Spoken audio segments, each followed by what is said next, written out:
An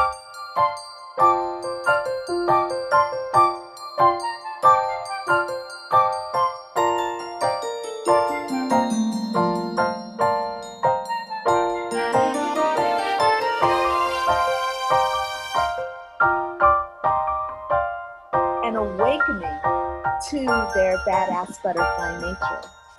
And what we do is we get together on the first Saturday of each month and we talk about what's going to be happening over the course of the month.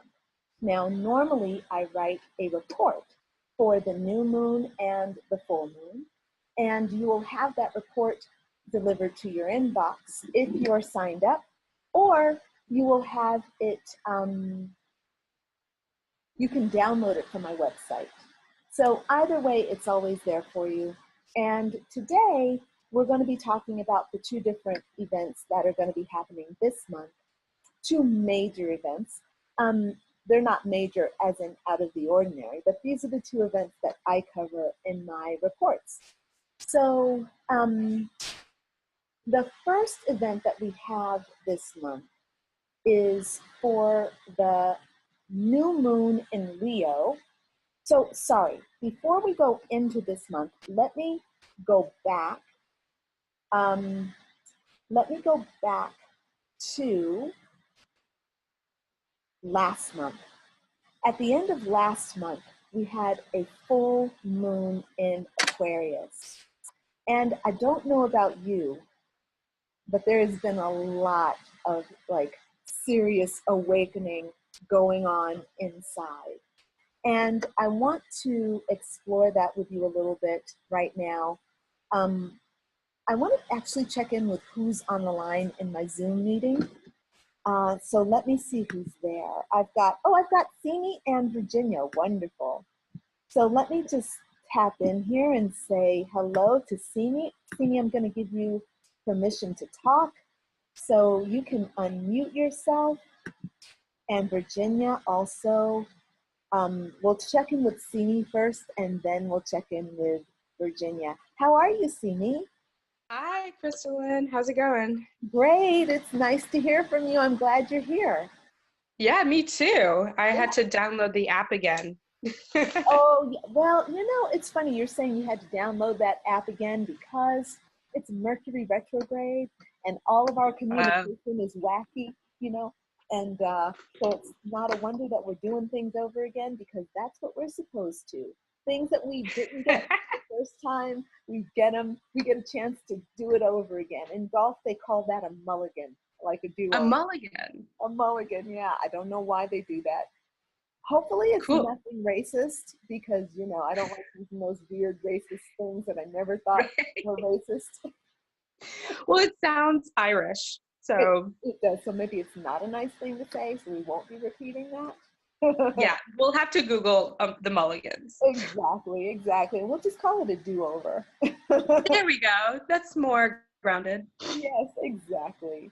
So, Simi, what's bringing you to the call today? Like, what are you looking for? Anything in particular? Well, I have been pretty tapped into the Mars retrograde.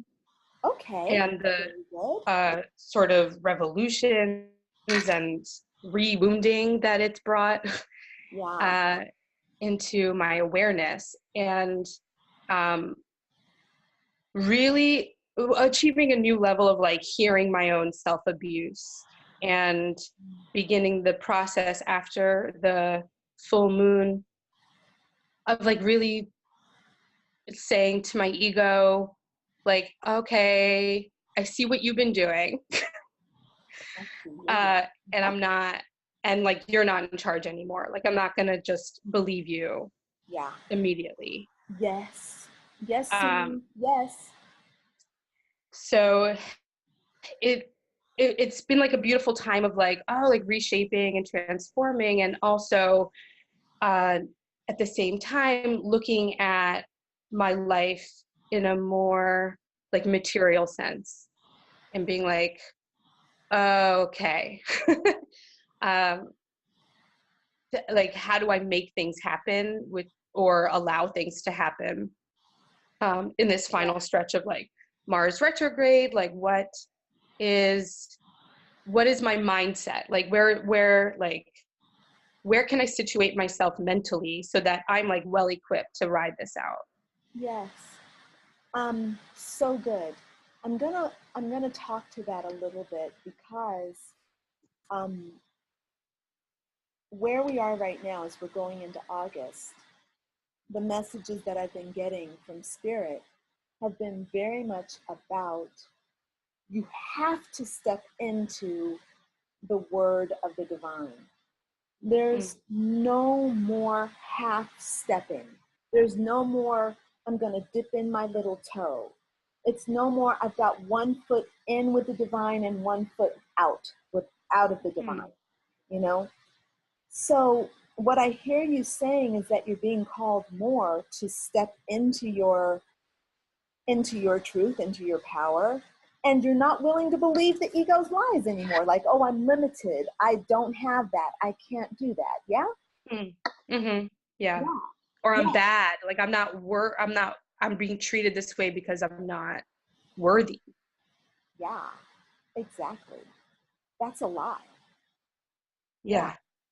Yeah. Yeah. And it's funny to challenge that because what we do, like your our, not just you, this is all of us, by the way, this is all of us on some level or form. We're all vibrational matches, we're all extensions of the same great light. Mm, And the thing that's really important as far as I'm concerned is the willingness you are to take a chance on God. God, Goddess, source of all, however you want to call it. I don't care what you call it. But mm, how willing are you to trust that the relationship that you have with God is actually one of unconditional love? Unconditional love means that no matter what you've done in the past, you're still fully loved without conditions and without levels. mm. This is like a Course in Miracles work where I don't know if you've done A Course in Miracles, it doesn't matter. A Course in Miracles is about understanding that there are not levels to our world, it's all light. And the more you accept that all is light, the less resistance you move through the world with, right? You just move through the world without resistance. You Mm, fall, you get up, and you don't judge yourself. You don't beat yourself up. It's not, oh, I'm an mhm, idiot. Oh, I'm embarrassed. It's like you can allow yourself to have these emotions, but you're not going to get locked into the prison of them. You're not going to get locked in the prison of failure. You're not going to get locked mm.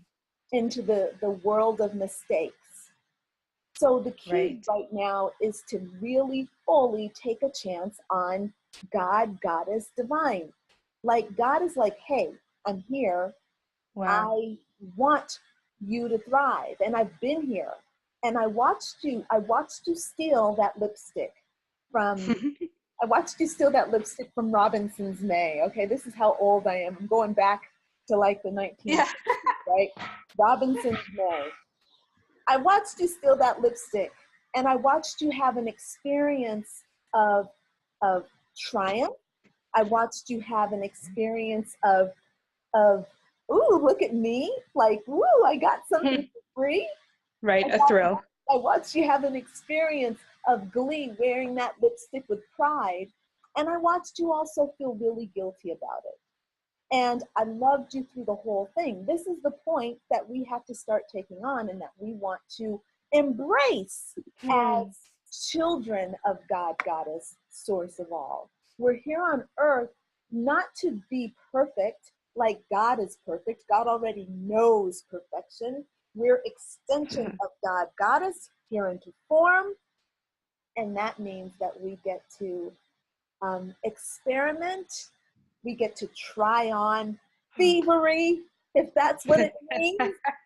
You know, if you're yeah. a vibrational match to thievery, then go Yeah. ahead and try it on. I And had a phase. Sure, sure. tell me about it, Simi. I'm joking. You don't need Yeah. to. You don't need to. Middle school. You know, middle school. Yes, middle school. And for me, even as an adult, I literally felt like I just had a compulsion to steal something. Mm, And I yeah. did. And it felt, I mean, I'm embarrassed to say it, like, because I know a lot of people are kind of like, you a fool. But I'm also kind of like, fuck it. I really wanted the experience of stealing that thing, you know? Mm, mm-hmm. And I did, and it felt really good. I don't remember what I stole, and I know that it was inconsequential. It was more important for my soul and this body to feel the jolt of theft than it was for me to, like, not do it. Mm-hmm. And of course, look, I'm not saying there's no price to pay. There is a price to pay, but you don't have to be worried about how that gets repaid. Your Mm, your actions have repercussions through the universe. Your action reverberates through the universe. The universe takes care of that. You don't have to have guilt over mm. it, you know? You don't Yeah. have to, right? I'm still lovable. You are still lovable. You are so lovable. I can feel it. I can feel your love here. Like I can feel it. Where are you, Simi? I'm in Philadelphia. Oh, I think you told me Yeah. that the last time. Um, Yeah. I can feel your love, like the love that you are in Philadelphia, all the way there. And here I am in Zagreb, Croatia, Wow. 6 hours ahead of you in the Yeah, time. wow. And I can feel your love. And yes, I believe that. So I'm going to just validate your love, and give you permission to love yourself. So thanks for coming on the call today. Thanks for Thank checking. you for having this. Yeah. Yes, of course, it's my pleasure. And let's check in with Virginia. Virginia, is that my Virginia from Long Beach? Is that my Virginia, the reader, the librarian? It is. Can you hear me? Yes. Hi, darling. Hi. I'll be muting and unmuting. I'm at home right now because of the fires going on in Yosemite National Park where I work. Wow. So Wow. we're Amazing. working from home. Yes. Those of us who can. Yes.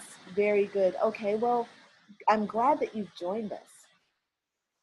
It's What? a tumultuous time for everybody in the community, not just the national park employees and our partners like the concessionaires, but the communities around who are also being evacuated. And the people I feel a lot of concern for are the people, the elderly and the young, and those people who are impacted by the smoke. The smoke is horrendous. Yeah, it's supposed to be really, really bad. Yeah. So that's the reason why the Yosemite Valley has been closed for about a week now. It's not because the fire is in the valley. It's not, and hopefully won't get that far, although it is inching closer all the time. It's because the smoke is so bad.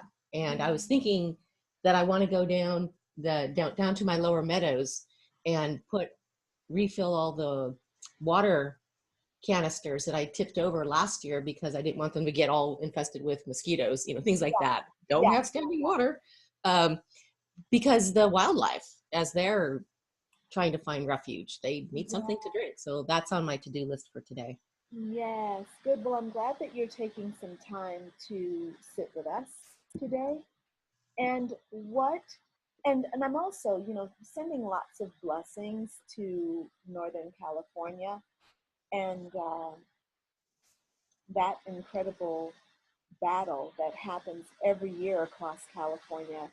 It is something. Wildfires there, amazing, amazing. Yeah, there Great. are reasons why they call California not only the fruit bowl or the cereal bowl of the nation, but also shake and bake because of our earthquakes and our fires. All right. Yes, exactly. Earthquakes and fires, baby. I find it interesting that it's all food related, but maybe that's me, how I'm really keyed into food. I think that might be a little bit about how you're keyed into food. I hadn't even heard shake and bake before, but yes, okay. Look, you always have to have something clever coming out of your mouth. So what is bringing you here today? Okay, well, I've been getting your emails and seeing your Facebook postings about the badass butterfly thing. And I've been talking to my mom a lot about things that we talk to our mothers about. You know, I'm fortunate to still have my mother. And, Yes. you know, then and you know, I rode the roller coaster with you a little bit there with your mom. Yeah. And thinking about that, I'm starting to tear up thinking about you and your mom. And I'm so glad to still have mine. And I just lost my grandma in January. Oh boy, that's hard, Virginia. I'm really sorry. She lived in Bell, so just up the road. I call the 710 freeway and the 605 freeway. Yeah. That because they follow the rivers, the San Gabriel and the Los Angeles rivers. Yeah. You know, back in the day, and it's still true today to a large extent, that commerce always follows the waterways because you need to transport your goods. So we've got the San Gabriel and boom, 605 freeway. We've got the LA, boom, 710 freeway. So if you take all the people in my family and say they were little pebbles and gathered it up in your two hands and shook it and then went boom, just follow those two freeways and you will find my family. You find your whole family. Yes, you are. Yeah. That sounds like you all are an institution in that area of California there. Yes, my grandma was born in 1920 in Boyle Heights. Yeah. So, and she would have been 78 in March. Yeah. You know, they say, who's born in California? Mrs. Sanchez. I might have the name wrong. Sorry about that to Grandma.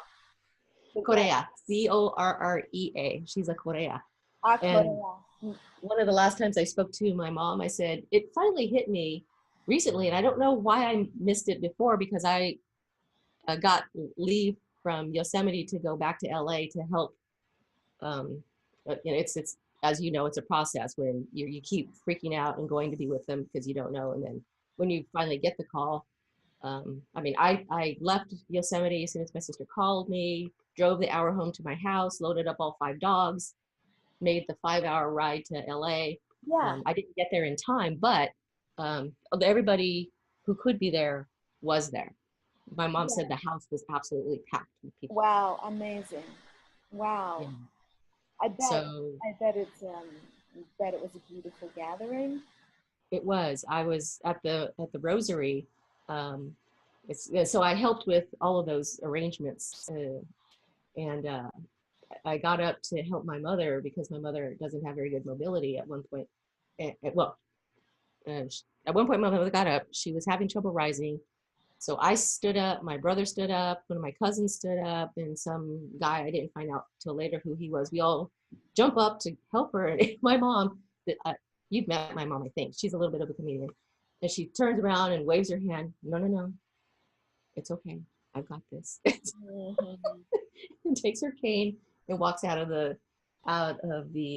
chapel there at the mortuary, which was in Maywood, right next to Bell. Sure. And that's the first time I turned around to look. The room was entirely packed. The double doors were open and the foyer was full of people. And that's where all the people with like the baby carriages, they were sitting out in the foyer, but they had opened the door so they could see and hear the service as well. And I didn't think that we'd have more than 20 people show up. So I was like, whoa. Yeah, that's an amazing and wonderful kind of affirmation of, you know, love in your community. I think it's really powerful, really powerful. And so, Maraca. So check this out. So as I'm helping the family go through my grandma's papers, and for some weird reason, I was in charge of her papers and, well, a lot of her memorabilia, which included photographs. Oh my goodness. Grandma, she was just talking about a badass. But a lot of the stuff that she collected were butterflies. Uh-huh. Oh, wow. Like, you mean like clippings, little... Here, Maraca. brooches, necklaces, Oh yeah. all kinds of things. They were Maraca. Come here, sweetie. Come here, little man. I freak people out because I'm not gender specific in the way I name my fur people. So Hey, when I say, Virginia. what's your dog's name? I say, So Maraca. the thing is, so your grandmother's spirit is wanting to probably speak to you while we're in this session. So when we get ready to do the personal readings, we'll do some channeling and see what wants to come through. All right. So Okay. just hold on the line for a little bit, and I'm going to check in with the rest of the attendees, and then we'll come back through. Okay. Hold on just a second. All right, and I'll mute this dog. My little dog is outside laying on his back, enjoying the heat, enjoying the coolness of the stone, the tile, and cooling off from the heat. So I have Gloria next. Gloria? Yes. Can you hear me? Yes, hi. How are you? Doing good, thank you. I don't know if you can see me, but No, I can't see you. Are you willing to come on camera? That'd be great. I mean, it's our group, right? It's, or is it live to the public? It's public. Yeah, it's public. All of our broadcasts are public. Nope, we're good. You don't have to look at me. All right, very good. So, Gloria, what's bringing you to the call today? The invitation, and I liked that, and just the camaraderie. Yeah, really important to have connection to people that are thinking and feeling their way through life, and nurturing their badass butterfly nature. That's what I think. I'm glad, Gloria, that you brought your beautiful energy here. So Thank you. very much. So I'm going to go ahead and put you on mute for right now. And I want to also let you all know that I have on the line Solomia. I don't know if you'll recall if you've been on any events from the last couple of weeks, but Solomia is my new assistant, and she is wonderful, and she's going to be taking questions. So if you have questions, then you can chat, type in your answer in the chat box here. And yeah, anyway, Solomia is just helping me all over the place, which is why I'm going to just do a little introduction, a very brief introduction. I'm going to tell you all about my calling, and then I'm going to get into the readings. So I have a very profound calling to get in contact and build a community of what I'm going to call badass butterflies. Now, a badass butterfly to me is a person who has a very strong desire. Actually, I'm going to say this differently. They have a very strong calling to their spiritual self. They are spiritual, but they are also wanting to be in the world. So being in the world, but not of the world, yeah? Where the idea is that we understand, the badass butterfly understands that that her physical being, the physical world, is an extension of her inner being. That she began as a bodiless consciousness, and that her experience on earth is about being the embodiment of the beautiful light that's within. Fine. What that means to me is that we start everything on the inside. We start living our lives. We start with our heart, we start with desire. What we want to bring into the world, we first feel it, and then we allow our heart to paint it in the world around us. That is how the badass butterfly lives her life. It doesn't mean she doesn't take action, but it does mean that her action originates as a creative spark that starts within. So many people are living their lives reacting to things that are happening on the outside. You know, like, oh, I get into a car accident, I'm going to react to that. As opposed to understanding that, well, maybe this car accident is an opportunity for the badass butterfly, the soul, the divine, to move into a higher state of living, a more evolved state of living. Maybe that car accident is there not to punish you, not to make you a victim, or it is to punish you or to make you a victim, because victimhood and punishment are serving the evolution of your powerful divine self. Okay, I'm going to pause and ask if there are any questions, and I just saw that Ayana Mojica is on the line. Ayana is, like, seriously one of my favorite people in the world.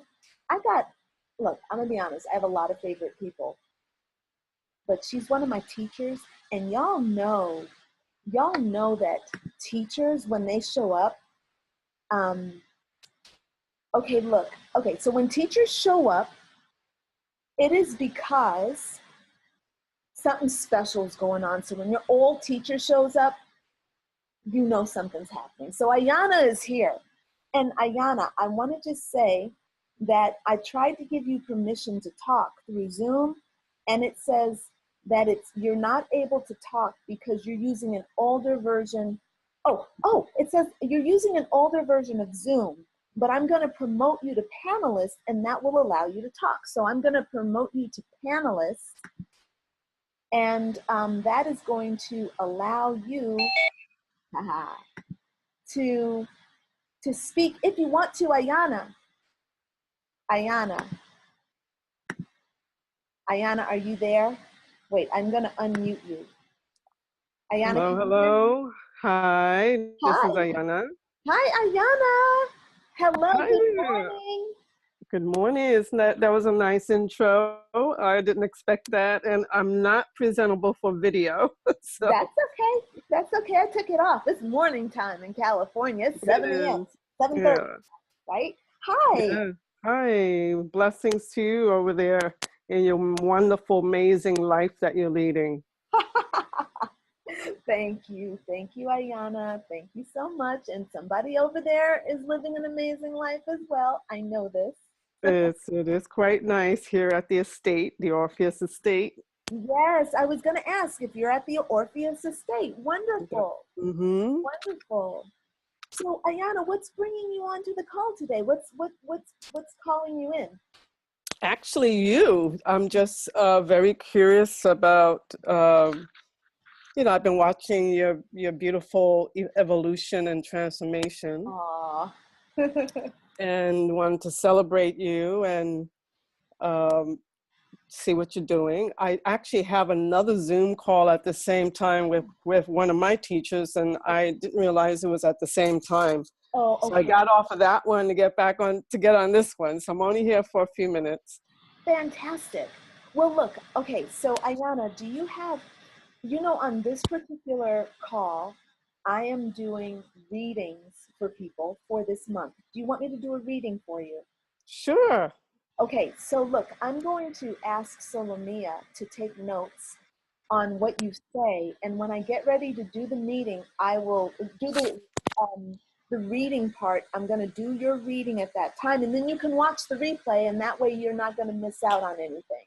Absolutely. Thank you. Appreciate it. I was like, oh my gosh, I have a standing Zoom with my teacher on Saturday mornings at the same time. And I'm like, oh, how am I going to do this? So thank you so much. But I do want to say to you and to people who are listening, yes, to, you know, and watching and following you, you know, Crystalline Bell, you're, you know, the transformation, the things that I see in you that are so magnificent are just your determination, your to live your life very authentically, to live your life boldly, to live your life with great passion, and especially this travel part.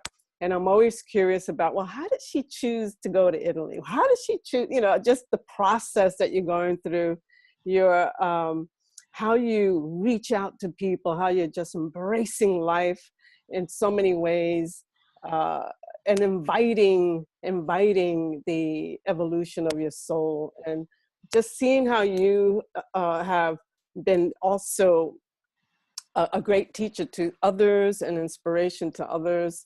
It's just magnificent to watch. And so I celebrate you, and anyone who is on this call or watching later.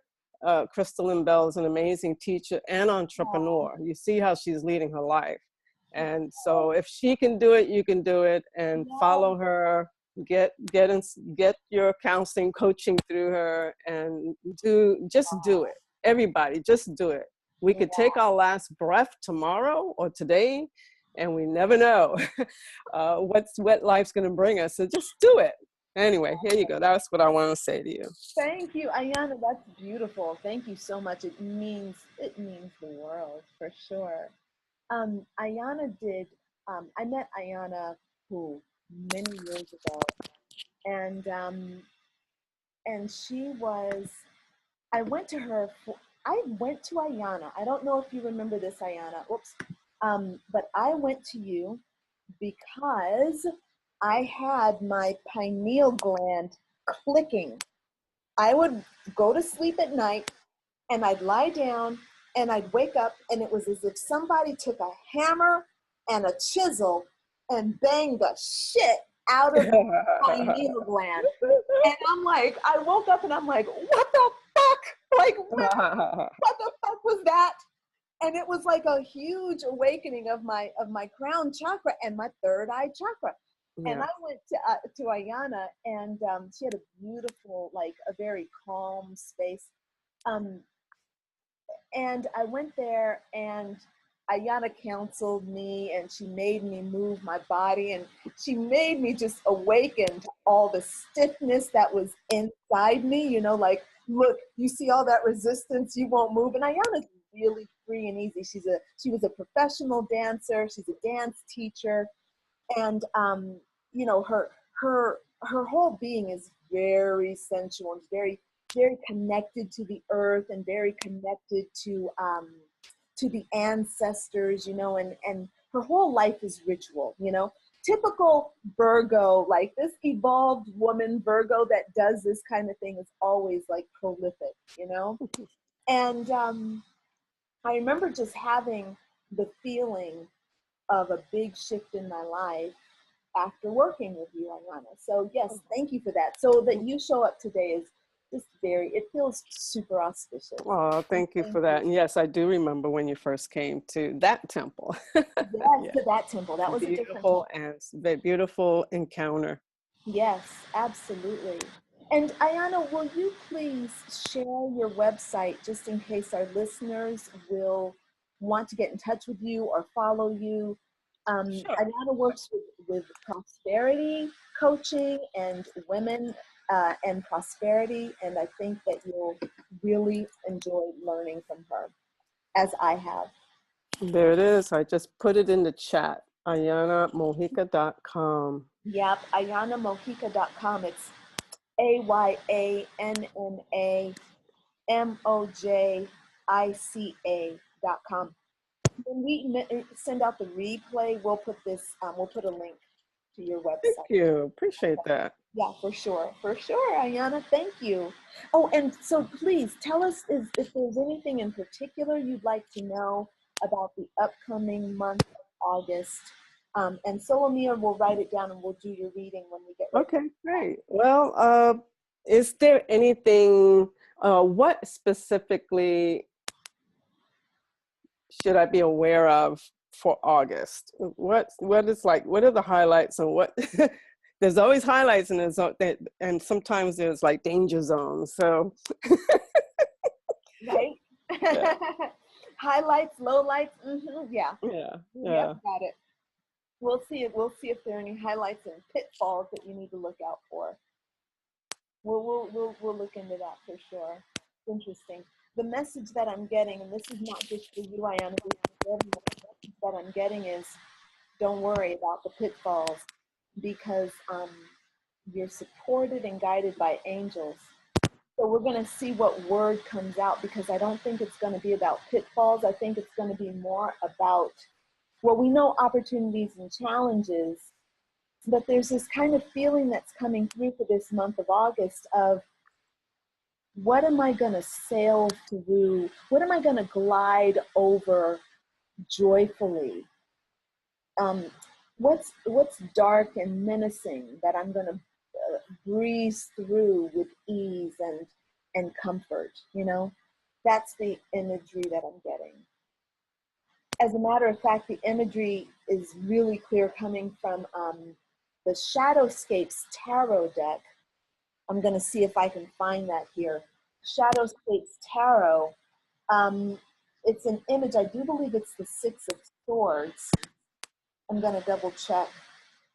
If anybody has Shadowscapes Tarot in their agenda, you can raise your hand on Zoom there and let me know. I just would be curious, but I want to show you what the image is in here. I'm pulling it up right now. And this is gorgeous, right? This is exactly what I pictured. Can you all see that? Wow, that's powerful. Yeah, right?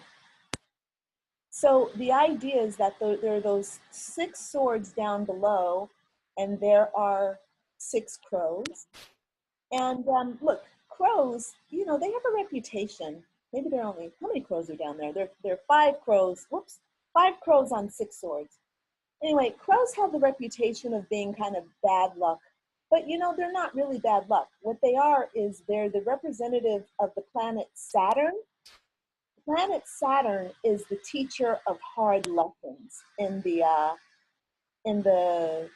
cosmos. Yeah, it's his job to make sure that you come into integrity. And so in order for you to come into integrity, because, you know, most of us are kind of hard-headed, he has to teach us things in a tough way. And the more you resist Saturn, the tougher the lessons are. So this card is letting me know that for the month of August, we are to look at those crows, those dark menacing crows, and to understand that they are actually our helpers, that they are actually here to serve us, and that they actually are there to bring us into integrity at some level. And, you know, we see ourselves at the top of the card, and that's exactly the image I wanted, that child on the, you know, so peacefully asleep on the back of the swan, and there's light surrounding them, and, you know, learn your lessons, but you can relax into it. You can allow yourself to relax and enjoy the process of going through the tough times. You can sit back and embrace what's beautiful about this thing, you know, understanding that the crows are actually messengers and that the darkness is not really there to harm you, but you can actually become swaddled in darkness and it can be comforting. Yeah. So hopefully that's making sense and resonating with you all.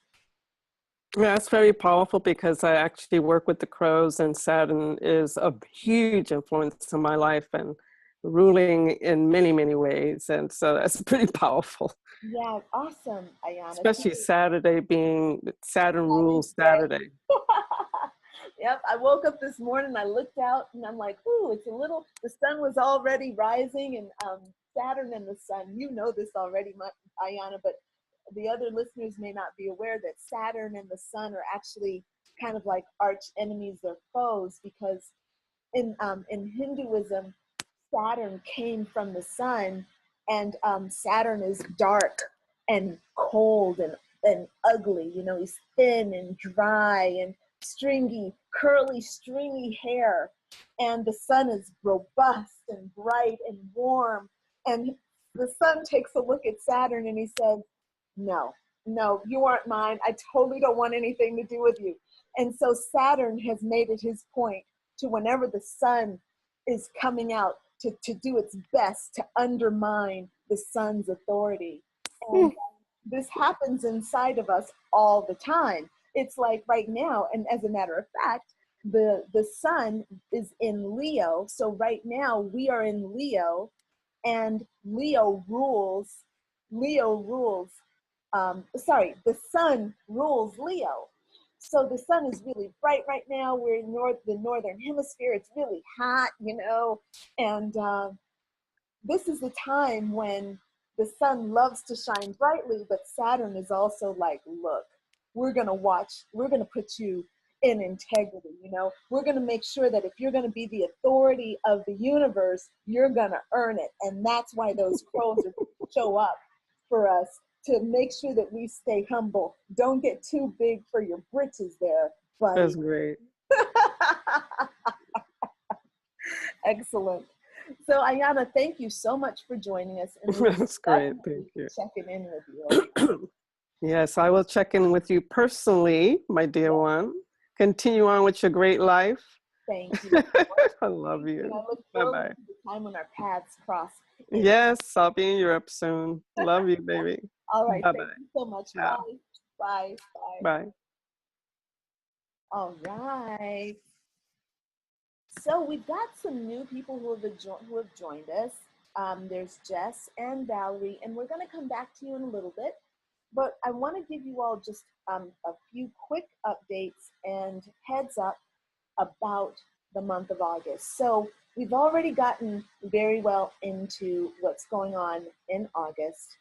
And, I started off telling you, actually before we dip into August, I started off telling you what I'm wanting to do with this whole badass butterfly concept. And this is what's really important for me. I have a knowing, a download of what my life purpose is. And my life purpose is to train 144 women in training or other women. All right, so look, I'm speaking specifically to women. It does not mean that men are not invited, but I'm very strongly called to say the word women and use the word women. If you're a man listening to this, don't be turned off. Just contact me anyway. You are not going to hear me say this is just a program for women, but I know that I have to speak to women, so I will. That's what I'm doing. All right. 144 women. Now this number 144 is not a new concept. It's an old concept. But I know that I've got 144 women that will be working with me very closely to create a vibrational shift in the world. And our purpose is really simple. We heal ourselves and we take that healing to other people. Now, that does not mean that we have to be a coach or a teacher, or, we don't have to be a writer. It's not about taking it to other people in that literal of a sense. It could be transforming yourself and, helping your daughter be a powerful, badass butterfly. It could be, working on yourself and going to your corporate job every day as you're doing this work and shining the light of your heart, bringing the light of your heart into the workplace. It can be that you're working on yourself, and as you walk down the street, you are radiating the light of God, the light of Goddess, the light of your divinity. And the people around you are also being affected. It can be that simple. The point of, though, is that I am looking for women who really desire to create a powerful change in themselves, that want to claim their divinity, that desire their butterfly badassery, where you know who you are in charge of who you are aligned with your soul, you are aligned with your higher self, and you are not afraid of your dreams, you're not afraid of failure, you are not afraid of success. Now, in order to get to this powerful place, it doesn't mean that you have to be that right now. It means that you have to know that you desire to get to that place. I want to work with people who want to get to that place and who are willing to invest themselves into this work. Now, there are a lot of people who come to me, they fill out my intake forms, they schedule appointments, and they do their intake form, they do their applications to work with me, and they write some half-ass answers to these questions. And they think that they're a candidate to work with me. You're not a candidate to work with me if you're not willing to think, if you're not willing to write, if you're not willing to sit, if you're not willing to experience pain. You're not a candidate to work with me. Doesn't mean that you're not a worthy person. That's not what I'm saying. I'm just saying that the people who work with me are the people who are willing to do the work.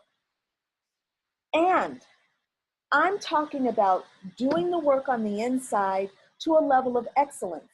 Doesn't mean that you have to be excellent every single moment and every single day. We're not trying to create some kind of a false illusion. We're not trying to wear a mask. But you have to be willing to know that your connection to divinity is real. If you think that that's something you say, you walk, you talk like, oh yeah, that's real, I'm gonna talk. But on the inside, you're not willing to do the work that matches that talk, then we're not a good candidate to work together. Don't bother trying to, invest in the program and do this kind of thing. It's not worth it, right? So my Badass Butterfly training is the program where if you want to work on your inside and give birth to your badass butterfly self, then this is a program that's for you. So my assistant, Solomia, and I are putting together the program. We will have the website launched this week.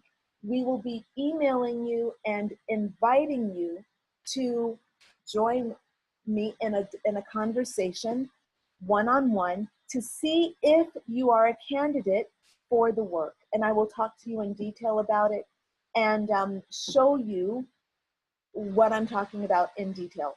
Right now, it's hard to talk about because I don't have the website complete. We're building it. We're working really hard. It's going to be beautiful. You're going to love it. But in the meantime, know that it's coming. And think about what I'm saying. Again, the point is that I want to bring together a very strong community of artists, professionals. It doesn't matter. I don't care if you're unemployed. I don't care if you're uneducated.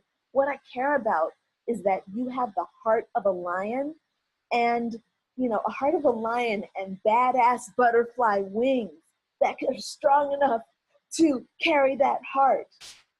And the thing is,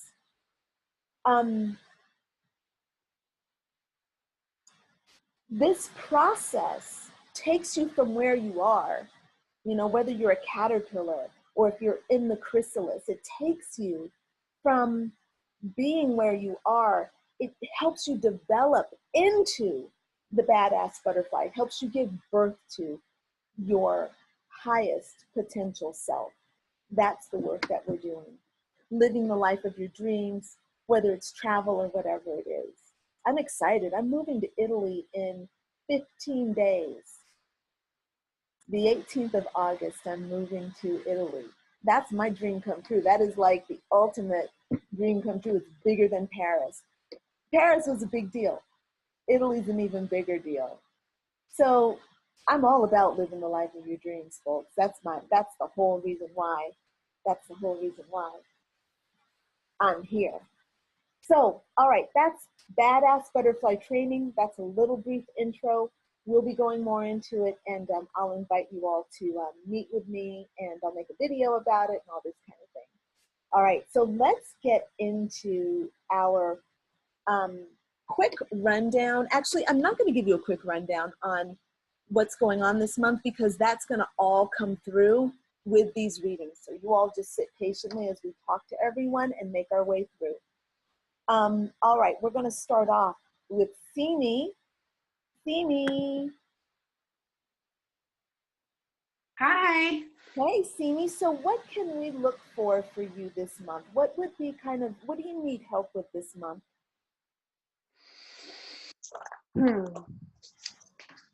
I'm digesting a lot of what you just said about what you are calling in and creating with your new enterprise, the Badass Butterfly. Yes. It's really beautiful, and I'm so inspired by you and hearing that you're moving to Italy so soon. I just think that's amazing. So congratulations. Thank you so much. Thank you. I'm excited, sister. Thank you.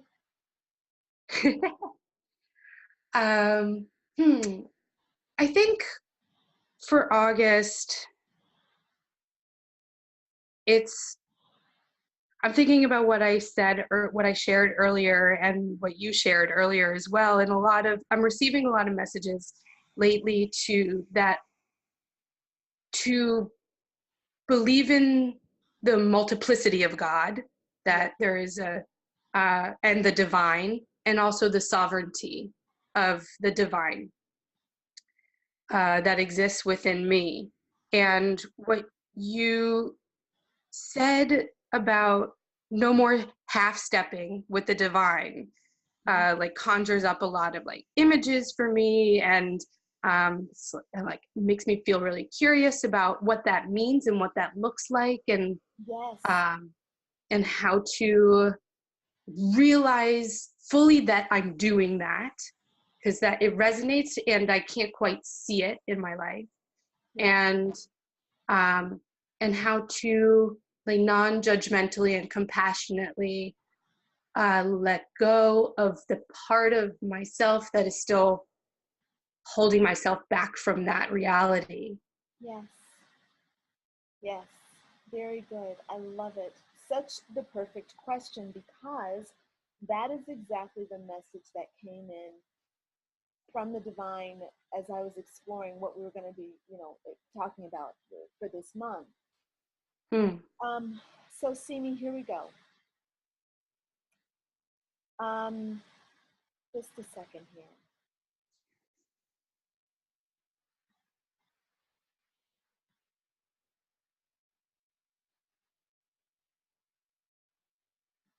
Okay. So I'm going to take a tarot card and use this as an opening for all of us. So keep in mind that if you're watching this video or you're listening to this live, you're here for a reason, and here's the reason. Okay, we're all a part of the reason. We're all your spirit guides. We're all spirit guides for one another. So here we go. Here's our reading, because we all need to step up with the divine. The thing that we need to work on, oh, this is powerful. Okay, we have the Hanged Man. I've taken a card from Shadowscapes, and we have the Hanged Man, and the image is of a man hanging from a tree very comfortably. And I'll show you, tell you what's coming through for me. I'm sorry if this is not so easy to see. Oh, that's wow. Mm-hmm. The tree looks so sad. That's funny. Mm-hmm. What else do you see in there, Simi?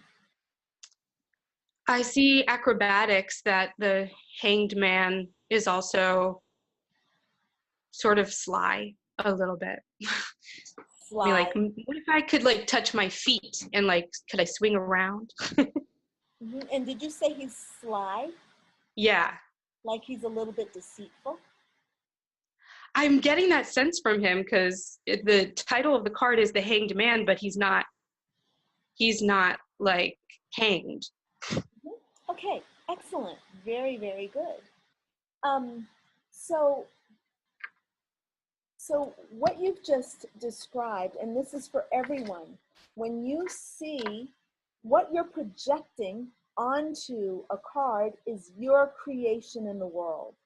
What you project onto the world is your creation in the world. I look at my fan, I got an electric fan going because I don't like to use the air conditioner. The electric fan is going. When I look at that fan, I see the dirt on the fan. And I see the dirt on the fan because I asked my housekeeper last week, I said, clean that fan, please. And she didn't. And I got home and I was pissed. All right. And I've not resolved that issue. All right. I'm projecting onto that fan, which is giving me so much fresh air and keeping me so cool. I just look at that fan and I get mad. All right. So this is just showing you about perspectives. Now, and how the world is shaped by our perspectives. So the Hanged Man, when I look at this card, I see a man very gracefully hanging by his legs. He's got a ball of light. Oh, sorry, I should show you. He's very gracefully hanging by his knees. He's got a ball of light in his hands. He's being kissed very gently by fairies. And to me, he's in full receipt of support. That's what I see. And look, every time you look at a card, you're going to see something different. Don't ever think you saw it wrong. You didn't see it wrong. What you saw is where you are in the moment and the message that you need to receive from that card, right? So you receive it. Okay, this is not a tarot class. Sorry, I'm going into teaching tarot. That's not what we're doing right now. So just drop that. Here's the message for us. Number one, the message is Goddess is with us always. And we are to, and this is for you, Simi, you are to relax into the next month. And actually, this is for everyone. Okay, we're all listening. So the question Simi asked, if I'm not mistaken, is, look, I want to step fully into the divine. I don't want to be half stepping in the divine. I want to step fully in. What's blocking me? Is that right? Yeah. Okay. Yeah. So my interpretation from what Simi saw on the card is that Simi doesn't trust that the universe has her back. She looks at this tree and she says, the tree is sad. Yeah. And actually the tree is perfectly joyful in my perspective. From my perspective, the tree is totally joyful, doing what it's supposed to do. It's a big, strong tree. It can support this guy and all the fruit, and it can support the goddess. It can support us all.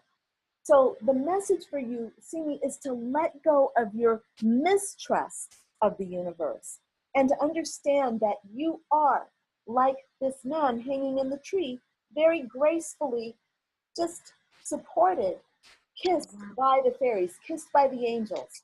And everything you need is going to be within your reach. What feels too far, just relax and allow it to come. Does that make sense? So, yes, a couple years ago, when I was living in New Orleans, I woke up with the knowing that I had to get the word trust tattooed on my lower back. I was like, okay, this is what needs to happen. And I was in a time in my life where I was learning how to trust the universe and myself. Yes. And I relax into this state of of wonder and adventure and play and travel and creativity for a couple of years. And then 2 years ago, I had like a messy friend breakup, and I went and I lost that trust. Yes. Entirely. Yeah. Yeah. Okay, so look, that is healable. It is possible to regain that trust. You have to do the work. We all have to do the work to regain our trust. Everybody in this, within the sound of my voice, knows of a time when you know of a time where you lost trust, right? You know of a moment where you lost your trust. It could be over a relationship, like Simi's talking about, an intimate relationship. Somebody took something from you and you stopped trusting. Those moments are all healable. And you can do the work to correct that. So your job is to, first thing, acknowledge where you lost trust. So this is for everyone. Hey, Solomia, will you make a note, please, of what these points are for me? First one for this month is going to be about regaining trust and identifying where you lost trust. That's going to be important. Like, where did you first, what memory comes up where you lose trust? And then the thing you're going to do to correct it is in this message is to allow the universe to show you how trustworthy it is. This is what I'm getting from this guy in this tree. I've magnified him so you can see him more. Oh, look at this. Actually, that's funny how things show up in these tarot cards. They're so awesome. If you see at the top there, there's a question mark over his knee. Oh, wow. Right? So there's this implication of, can I trust? But there he is surrendering. Y'all see that, yeah? Yes.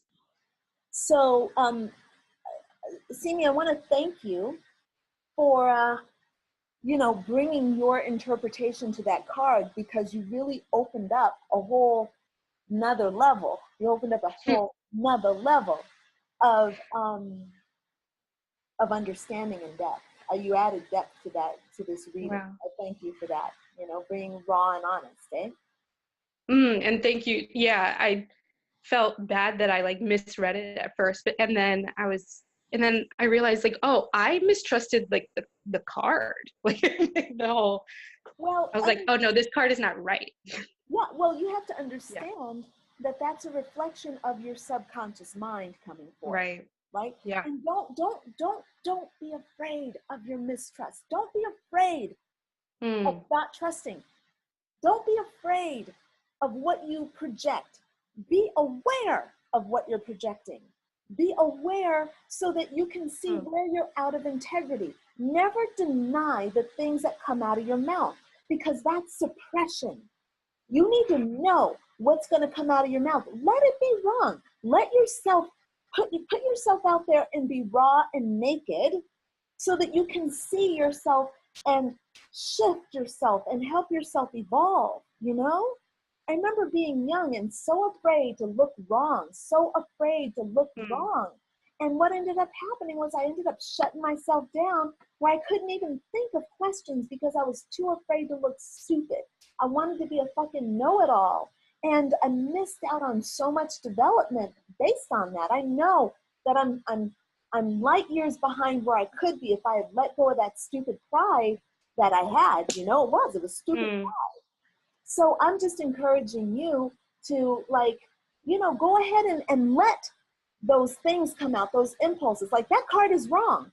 Let that come out, because that's a gift, But that was a gift to us all. Everybody benefited, because I'm sure a lot of people looked at that and thought, that's a stupid looking card. I don't like that card, Right? So, Right. And yeah. Yeah. Excellent, darling. Okay. Yeah. So that is your Thank reading you. for August, okay? Thank you so much. Yeah, you're welcome. You're welcome. And thank you. Thank you so much. All right, Virginia.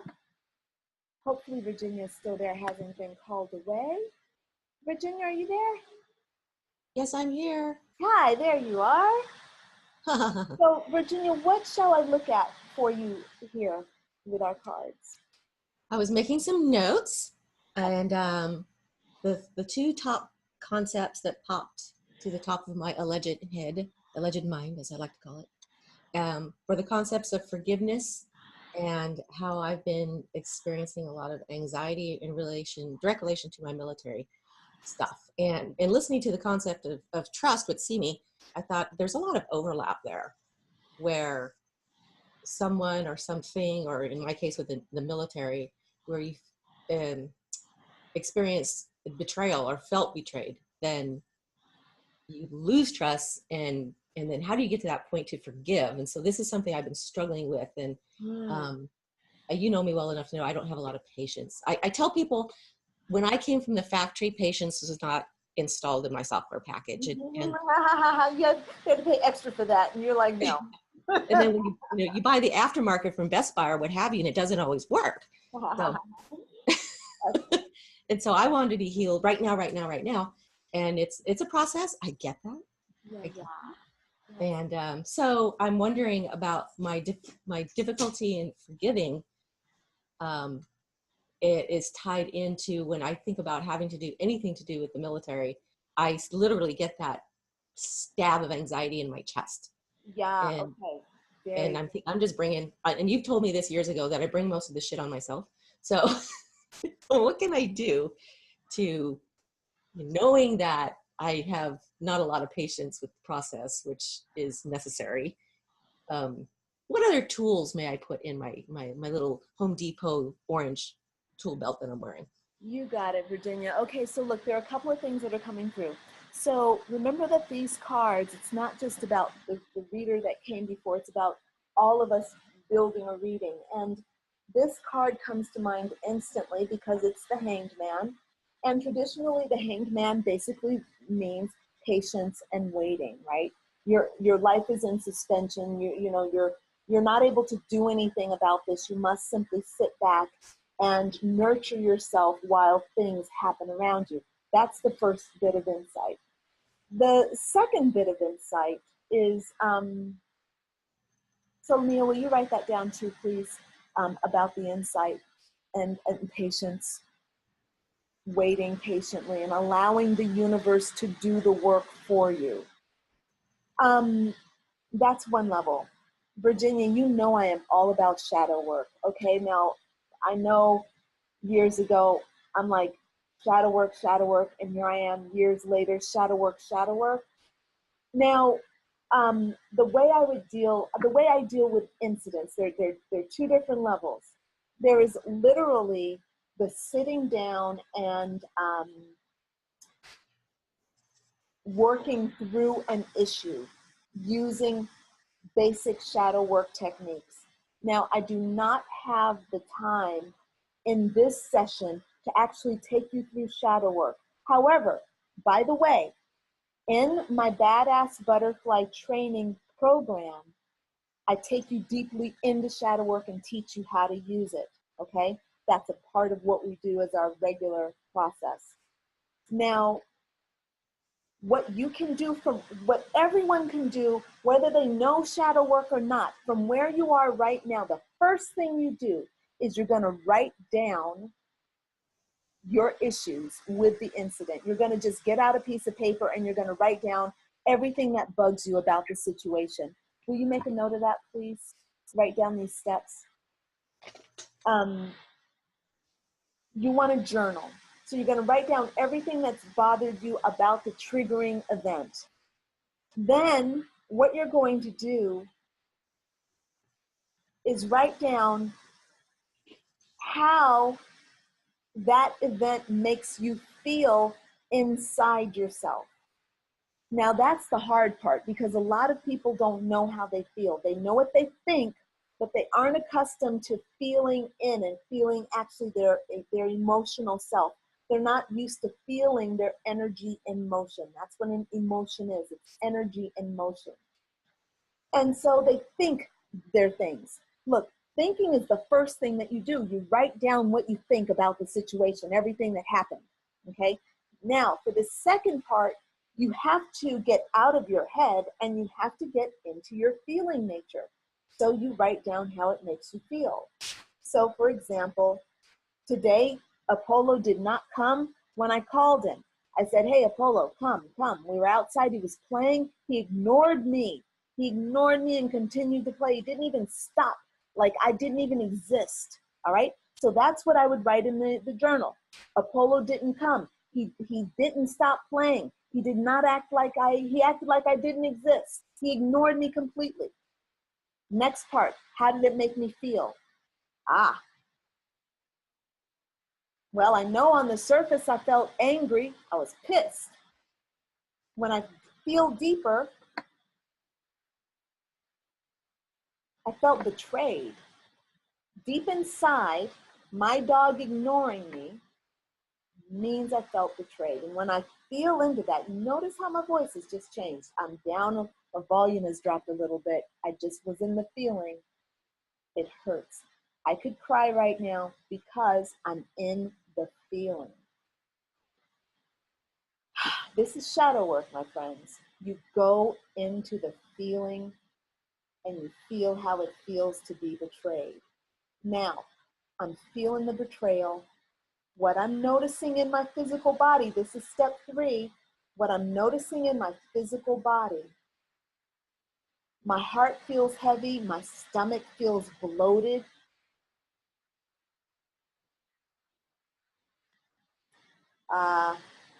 I have a twitching in my right elbow. And when I really drop deeply into my stomach, I feel very nauseous. I feel like I might want to vomit. So that is what betrayal feels like inside me.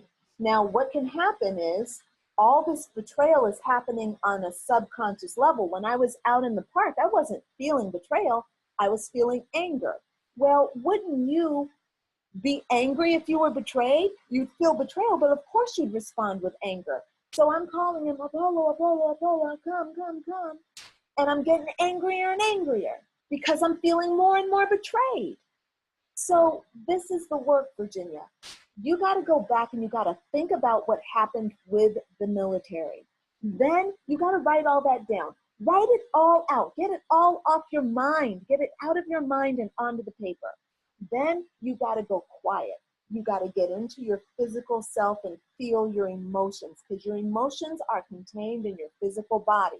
So you got to sit with your body. You got to feel the physical sensations in your body, and you got to allow the emotions to arise. You got to allow the emotions to arise. That's the process. Now, to very quickly deal with the shadow work, there's more that you'd have to do, but to very quickly deal with the shadow work and to find a place of forgiveness, this is a shortcut. You would then write a letter to yourself, write the feeler of the emotions, and you would come to some kind of a solace. You would talk to yourself. I know that you feel betrayed. I'm so sorry that you feel betrayed. Let me just hold you while you experience betrayal. All right. Now that's a quick way to deal with the betrayal. I could feel better, just by giving myself compassion and validating myself. If you really want to get into some ass-kicking resolution, badass butterfly style, what you're going to do is what I call mood melting. Now this process comes from a man named Frank Kinslow, and basically what you do with mood melting is you sit in betrayal with unconditional presence until it melts into peace. Now, sitting with betrayal is not as easy as I'm making it sound, all right? Because when you sit in betrayal, what's going to happen is you're going to go into deep grief. You're going to have memories that rise up of you being betrayed as a child. You're going to have all sorts of physical sensations, like I'm feeling nauseated. I might have to go into that bathroom and I might have to actually vomit. I might find myself breaking out in eczema or in a rash. I might find my heart racing, getting panicky, because what happens is there's no one emotion that stands alone, like in isolation. So what we have to do is to understand that emotions and triggers run a course. So this betrayal will run into panic, will run into anxiety, will turn into grief, will then turn into comfort and relaxation as I surrender to feeling these things, which will go dark. And then it'll take me through a whole gamut of negative emotions, that the longer I sit with them, I will stop resisting them. Once I stop resisting these negative emotions, I become at peace with the negative emotions. Then the negative emotions stop being negative emotions and they start turning into positive emotions. Because once you've become completely at one with betrayal, the number one thing I feel right now is relaxation. I'm still with betrayal. I'm not trying to move around betrayal. Betrayal is right here. But now I'm relaxing into it and I'm becoming curious about betrayal. What does it feel like? What does it feel like? I'm allowing betrayal to move through my body. I'm becoming more relaxed and I'm becoming more and more curious and I'm feeling that there's more sadness that's coming in, but I'm not resisting the sadness. I'm at peace with the sadness. I'm sad, but I'm at peace. And what starts to happen if you sit with this for long enough is the peace turns into more peace, and then it becomes love. And I'm sitting here and I'm in love. I'm in love. And now the tears stop being tears of sadness, but tears of relief. I'm relieved because I'm feeling love. And I've sit longer and it's joy. And now I'm fucking high as a kite because I've actually held presence for myself. And we understand that the military has done something wrong to you, but you cannot expect the military to atone for their sins to you because the military is a fucking military. But you don't have to hold the military's bad behavior inside you. So you go in and you feel the betrayal, you feel the suffering, you suffer it, and then you allow yourself to move on to your higher vibrational self because you're now done with it, you see. Does that make sense, Virginia? Yes, yes, it does. I was thinking, all the images, the visuals going through my mind, and yeah, I can see that. Yeah, yeah. This is your work, and if you do this, darling, and I guarantee this, I want to make a wager to anyone of $1 $1 wager that if you sit in unconditional presence with your emotions, I bet you come out on the other side having a very different experience and a different perspective on the triggering event and on yourself in general.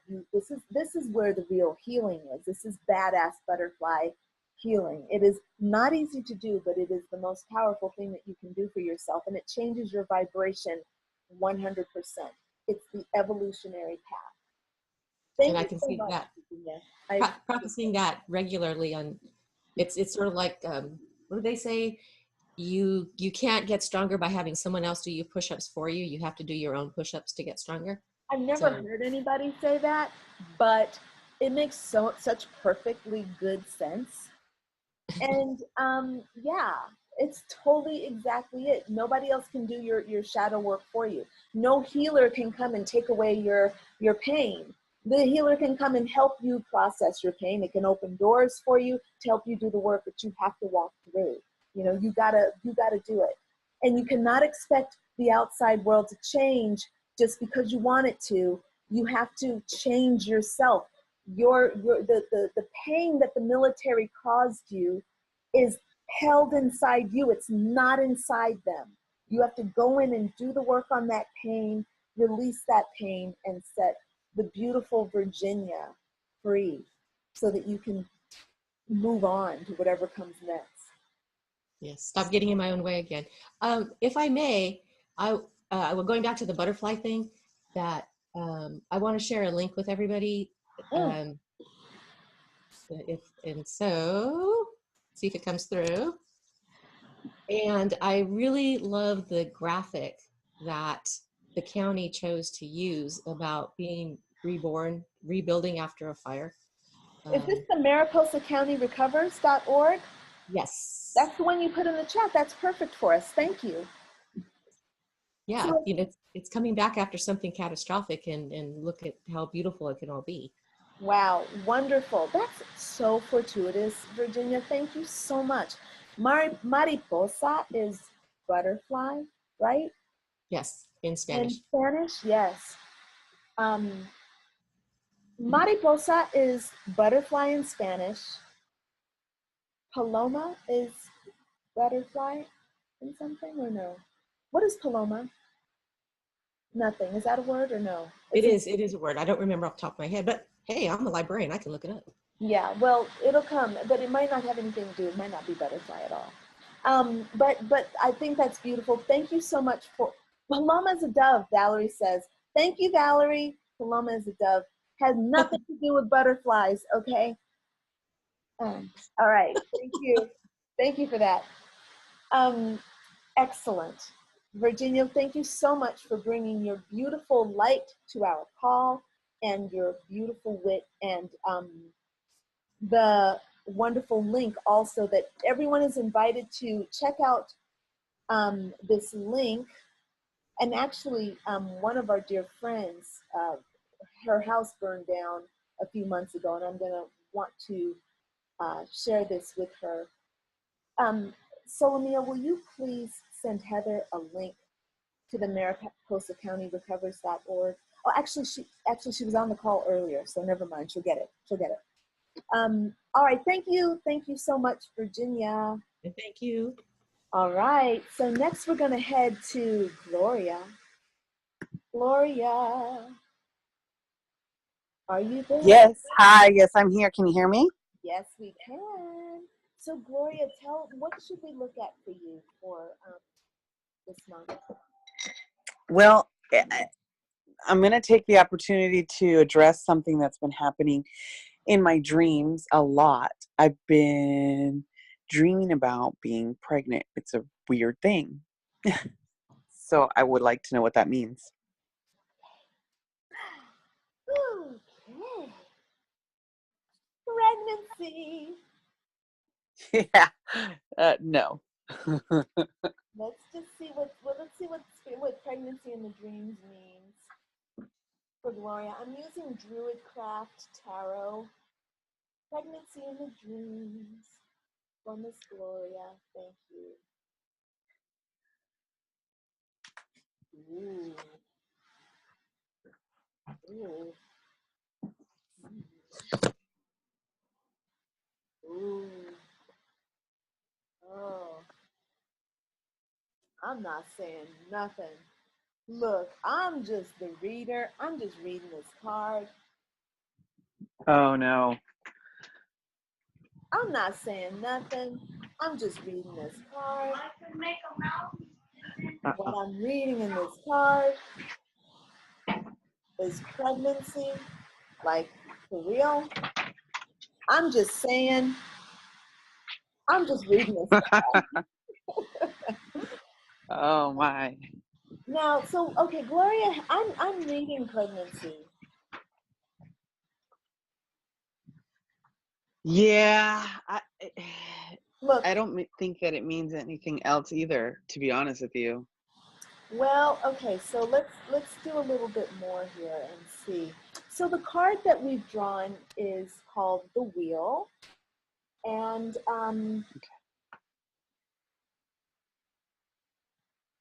that's the card, and it shows a woman standing in a circle, standing in the center of a circle. She's drawing the circle, and the card represents the cycles of life, the cycles of fortune. Sometimes you're in a phase where you're high, and other times you're in a phase where you're low. And this card, literally, if we were going to just interpret it outside of actual physical pregnancy, means that you're in a really good place right now. And there's a real sense of good luck, optimism, hope, things going forward in the most positive way. It means you're aligned with the highest vibration of your dreams. You're even in integrity with all that. And so pregnancy, of course, means, so Lamia, will you please open those shades so that this big moth can exit? That's not a moth, it's a grasshopper. How fortuitous is that? That is so funny. He's just flying around. They're such good luck. Sorry, y'all. Oh, see, it's more auspicious. It's very auspicious. So, Gloria, I would say that whatever is happening with you, he'll find his way out. Yeah. Whatever is happening with you is totally auspicious. Whether it's literal pregnancy or whether it's being pregnant with ideas, abundant with the fruits of the womb, creativity, relationships, sexual energy, having the right environment to manifest the life of your dreams. That's what this card represents, and that's what's happening with pregnancy in your dreams. And, for the month of August, we have the sun in Leo. And the sun in Leo, as I said earlier, the sun is the ruler of Leo. So the sun is very happy right now. And the sun represents masculine authority.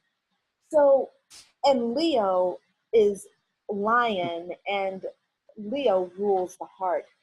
Right now, the things that are very high for all of us, the opportunity that's there for us all to create right now, is about really having a full heart, experiencing pleasure from daily existence. Boy, these are the things that create fertility in your mind, in your womb space. And I just feel like right now for you, the energy is really high. Go for it. Go for things that you desire.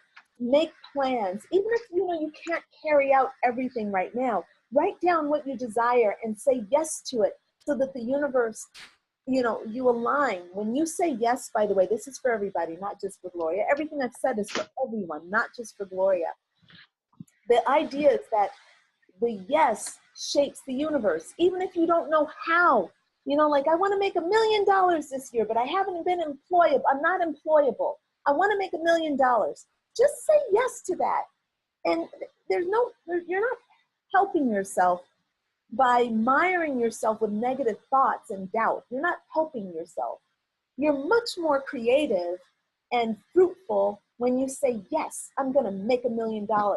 And then the next thing you do is you say, now, how do I do that? I'm going to go out and make $1 million. Start just letting the universe guide you to your $1 million. All right, I just went off on a tear. Gloria, what do you think? What's going on?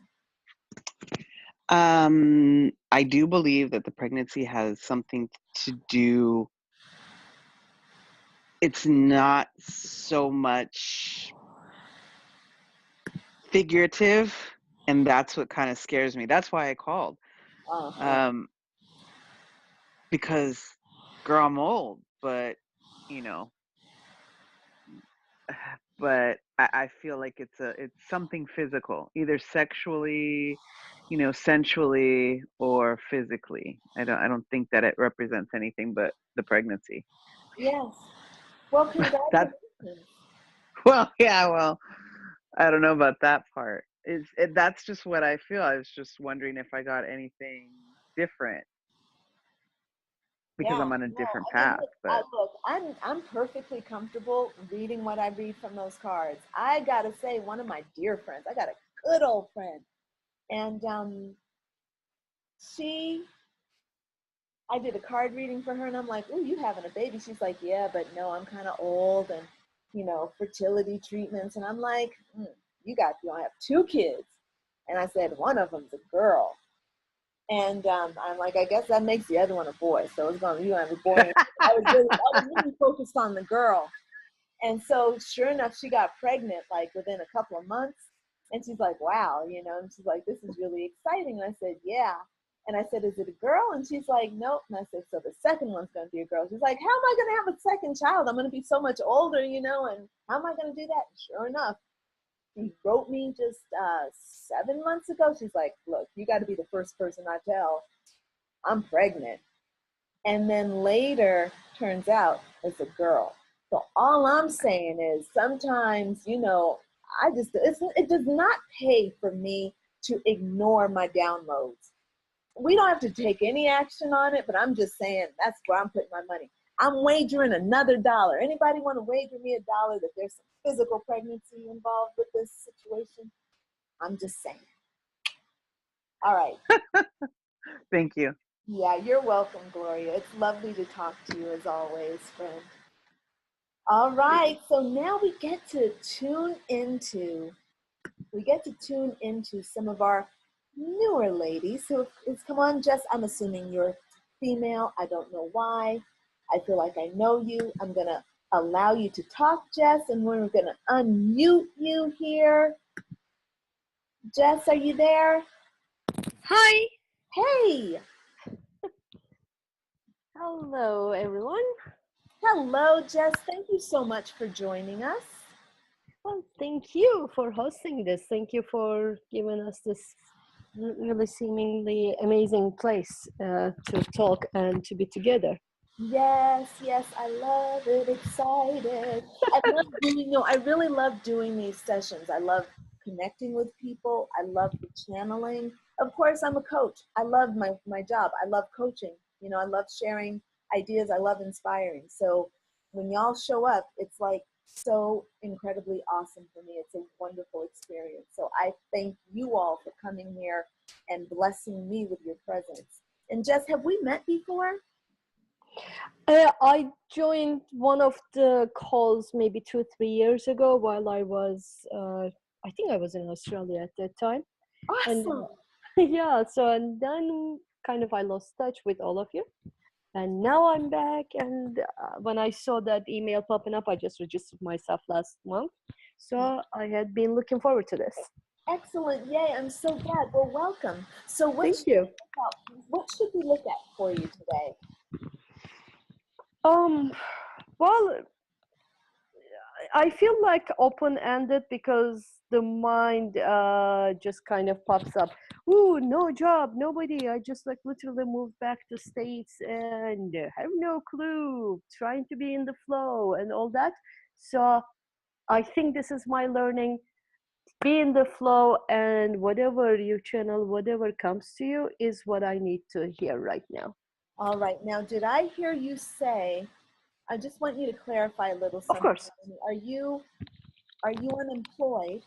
Yes, I am. I had been for 3 years now.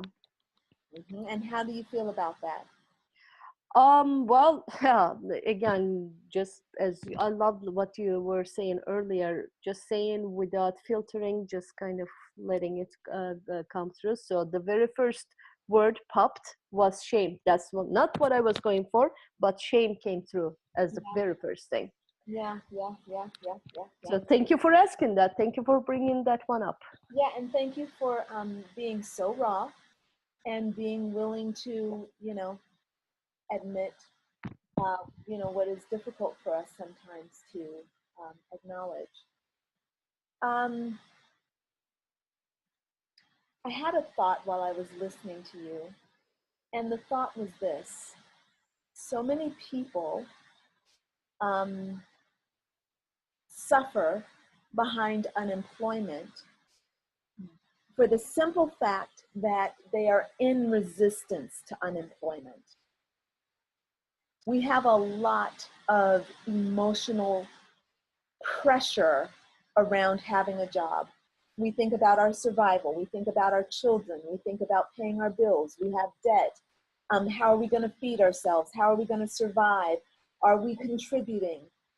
What are we going to do? Live off county? Ask for handouts? Am I wearing out my welcome? Have I taken too much? Oh my goodness, all the stuff that goes along with unemployment. It's really amazing. It's so heavy. And sometimes the suffering of unemployment is the purpose of unemployment, so that you can feel all those negative feelings and deal with them. What I have found with every single person who has come to me and has been unemployed, there has been an opportunity for them, and not just an opportunity, but they've awakened to the gift that unemployment is. the gift of starting anew and being free of that old job. That's the number one thing usually. A lot of people are kind of like, oh my God, I wish I had that old job because it paid me money. Yeah, but while you're in it, you are miserable. So I kind of feel like that is the starting place for this conversation. And I'm going to now just take a card for you and see. Oh, okay. We're going to the Psychic Tarot for this reading. And this is John Holland's deck. And what is the message that we want to give to Jess? Very strong arrival of this card. Oh, come on. Come on.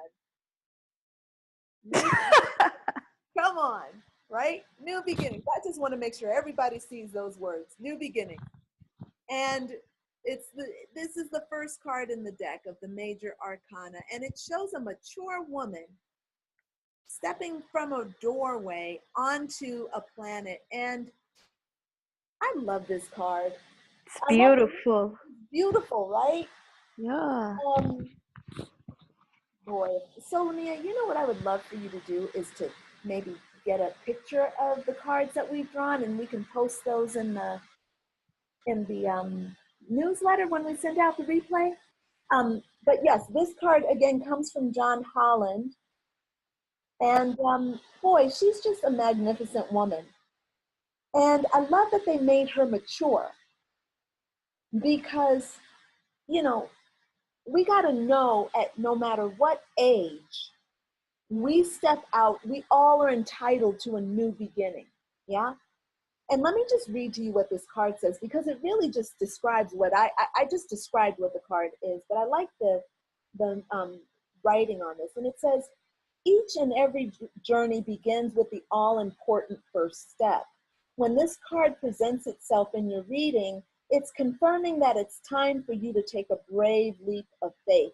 But be prepared as you do so. This card represents that a great new adventure is awaiting you. It usually shows up when there's a significant inner change happening within you, right? So the point is that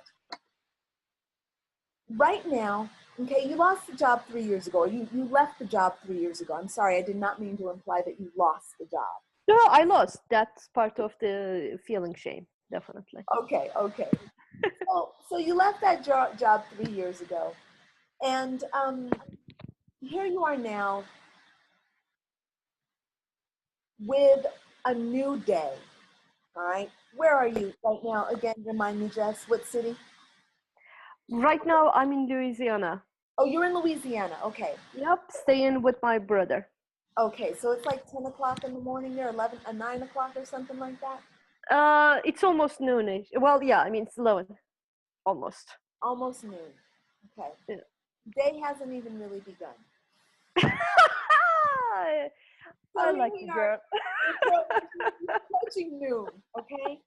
You're approaching noon, and that's when the day begins. So, yeah. So what I want you to do for this month is now. Life starts now. What do you want to do with your life? Universe wants you to have whatever you want, okay? Whatever your heart desires.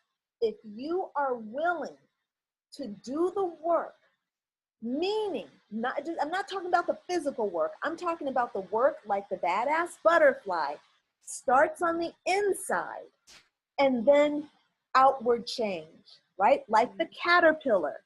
A caterpillar is like a little worm. That caterpillar didn't come into the world with wings. That caterpillar came into the world as a little tube-like being, okay? The potential was inside of him, like an acorn becomes an oak tree. The caterpillar becomes a butterfly. And just your potential is inside of you. And all you gotta do is go inside and explore the potential and Where you experience darkness, resistance, fear, shame, doubt, you do shadow work. What is shadow work? The same thing I told Virginia to do. When you have a problem, you look at what that problem is, you get to that triggering event. Actually, we started off this with Simi, because Simi was like, oh yeah, I remember the event that triggered my mistrust, right?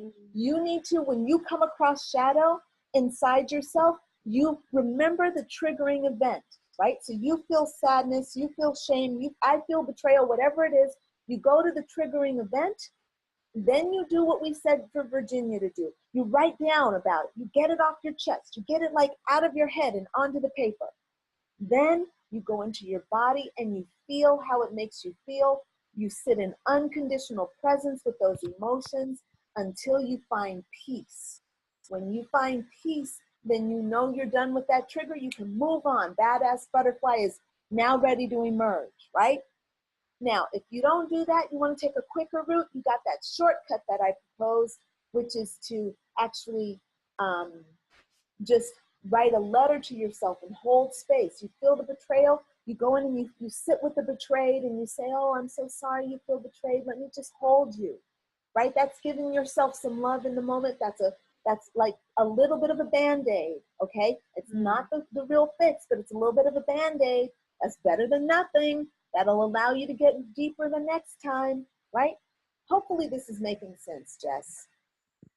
Yes, definitely. As we were talking about, new beginnings. I mean, definitely my mind is all over the place. Do I look for another corporate job and then I got, I don't know, probably hundreds of rejections by now, or do I go totally? I feel like since in the last 3 years, exactly to your point, new beginnings or new ways have opened up. I got to travel around. I never could take vacation when I worked. I got to travel around the world. Definitely hand-me-downs, definitely sometimes overstaying people's generosities in different places, obviously in the cultures, sleeping with the dogs, getting to know beautiful people, and when at my deepest, meeting these wonderful people whom I would never meet had I stayed in my in my previous lifestyle. And so that was really beautiful. It allowed me to see more and more the oneness of the world, and I am so grateful for that. And now I would love to. I love what you said when I first joined. You were talking about you were looking for women who will be healed and who will give that healing back to the communities, and that just resonated so much with me. I would love to do something like that, like kind of be almost like again, that just, oh, you cannot do anything, you don't know anything, who, like, you like a fraud, and all those things, all these inner voice critiques came up. So definitely I'm going to work on this shadow work that you shared with with Virginia and see me a little bit, and definitely I'm going to work on that, see where it takes me, because clearly I am standing in my way. So thank you for reminding that. I have no idea where I will end up. I also applied to school. Maybe I'll go back to school. I have no idea. It's a safer choice though. It's more motivated by mind. But I think the staying in the flow and differentiating fear versus laziness, I guess, is the thing for me right now. Look, it's hard to be motivated when you're afraid, and fear loves laziness. It can put that out there. The thing is, once you go in and you deal with the fear, then it's amazing how quickly the laziness turns into action. Love it. It's amazing. Yeah, but I totally get it. Like, I totally get it. But also, can I say honestly, sometimes, Jess, you just have to embrace the laziness. Right now, I went for a whole year where I could not get myself to function. I literally lived off of credit cards for a whole year. I just could not. I could not. And, you know, I got tired of resisting the feeling that I had in my body. And I kept saying, God, you know, I feel what I feel. Why should I deny what I feel? No, I don't want to be depressed. No, I don't want to be suicidal. I don't want to be that way, but I am that way. So what do we do about this? Am I supposed to just act like it's not there? And I thought that would be a really unkind God that would say you need to pretend like that shit's not there and go out and get a job. And I didn't think that God would treat me that way. And I don't think God treats anybody that way. I don't think God has that expectation for anybody. I think that's shit man made up.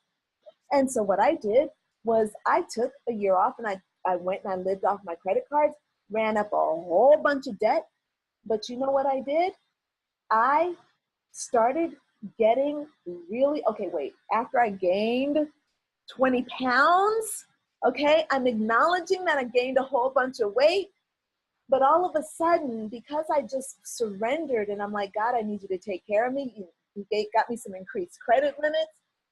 And after giving myself that love, I started having more energy. And I did shadow work. Now, don't get me wrong. I did not just lay in bed and do nothing. I kept doing shadow work. How do I feel right now? All this mood melting stuff that I was telling you all to do, I was doing that. Like I was meditating, and I'd be like in bed meditating. Then I'd go watch, you know, television for 5 or 6 hours. I'd watch 3 and 4 movies in a day and just be sitting in the bed eating, ordering Domino's pizza, by the way. There was a day I had Domino's pizza delivered to my house twice. All right. That's some fucked up mentality right there. But at the same time, that Domino's pizza felt so good and it gave me pleasure. Yeah, I was fat, but you know what? I was having pleasure. I wasn't resisting how I was feeling. It's non-resistance that helps you actually find peace. I started finding peace, and then all of a sudden I got motivated. I started taking these long ass walks. I'd sometimes walk 15 and 16 miles a day. So the next thing you know, I'm writing and I'm getting ideas about my business, about what I want to do. Yes, it took me probably 6 months to work through that, but I did it. And after a year, I was like ready to rock and roll. I walked into the next year.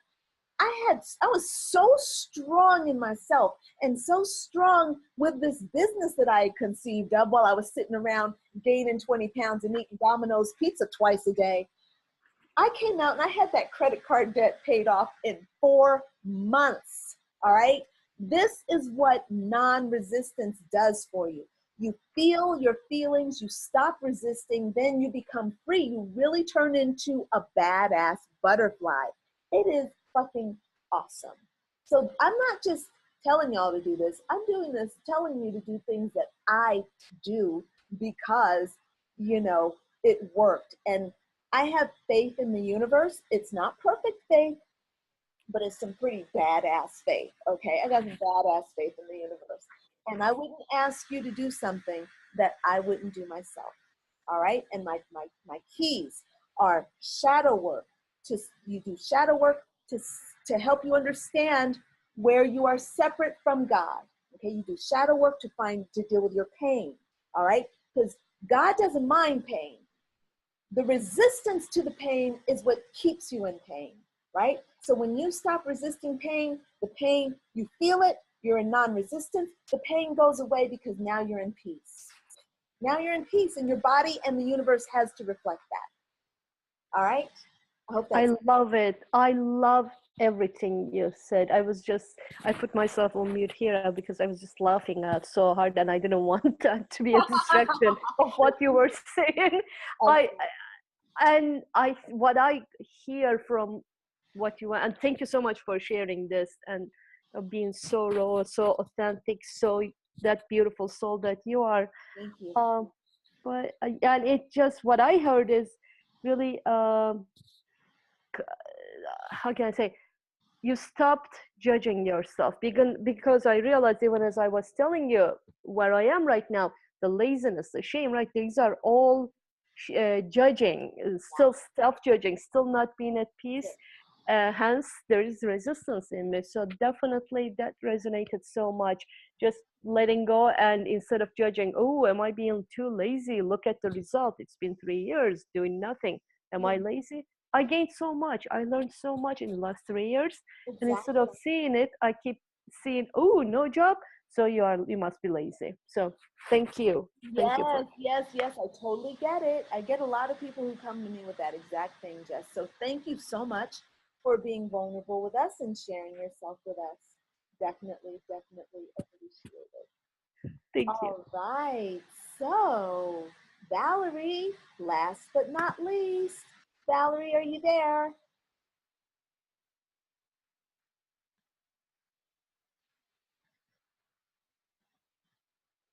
Valerie.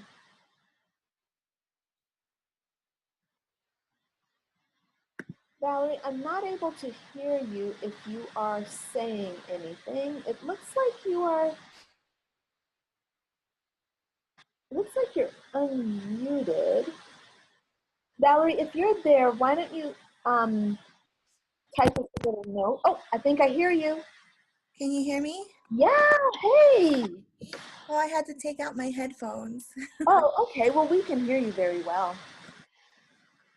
Oh, I can't hear you very well. Hold on a second. Oh, oops. Okay, that's better. Hi. Hey, Valerie. So Hi. tell us, are you okay? Yeah, I'm just like super nervous to be on here. Oh, don't be. We're such a warm and welcoming crowd. Tell me why you feel nervous. I'm sorry? Tell me why you feel nervous. What's going on with that?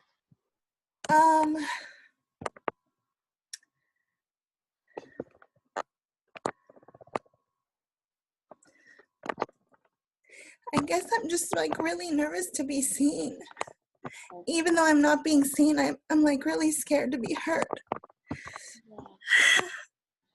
That's crazy, I know, but I didn't even know I felt this way until right now. Valerie, that is not crazy. I feel like this is a really important thing that you've just shared with us, because I do know that so many people feel this way. And I really appreciate you sharing yourself. And I would like for you just to tell me more about how you're feeling right now, what you're experiencing.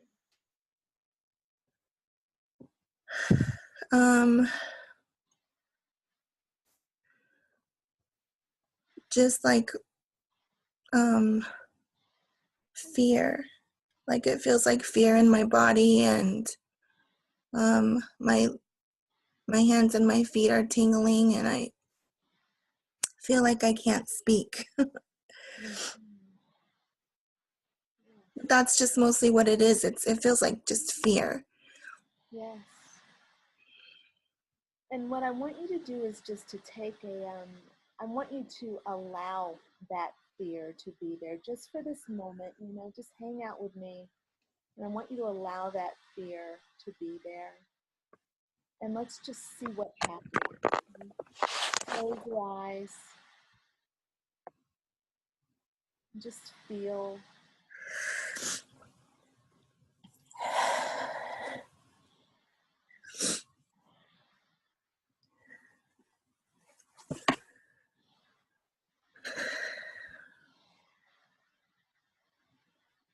And how do you feel right now?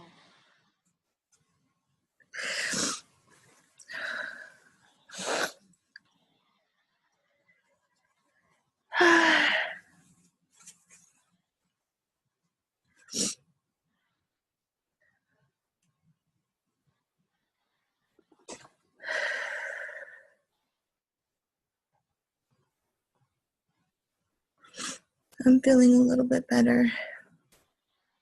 And when you are in your physical body, I want you to notice what physical sensations are actually getting your attention right now.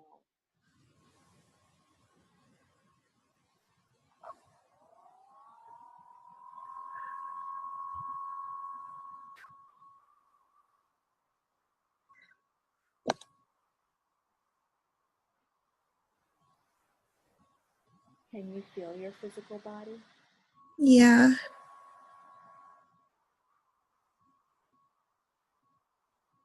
I feel like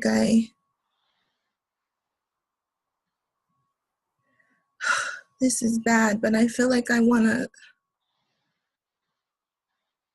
get violent. Where do you feel that? Where do you feel that in your body? Like what part of your body? My arms and my legs. Yeah, like you want to kick out and lash at something? Yes. And what would happen if you did that?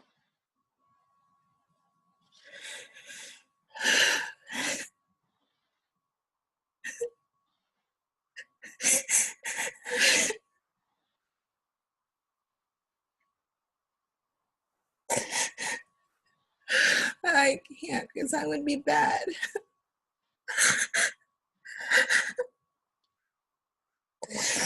Stay present with how you feel, Valerie. Allowing that to be true. Non-resistance. Yeah, I feel like I'm trying to just like hold it back. Yeah.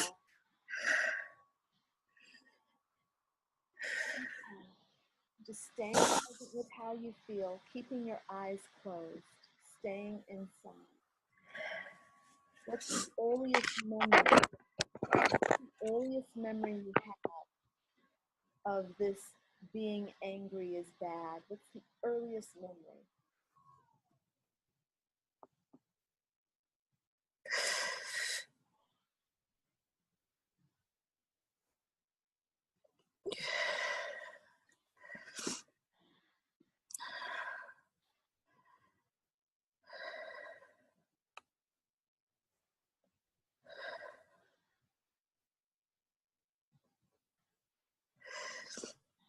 I can't go there.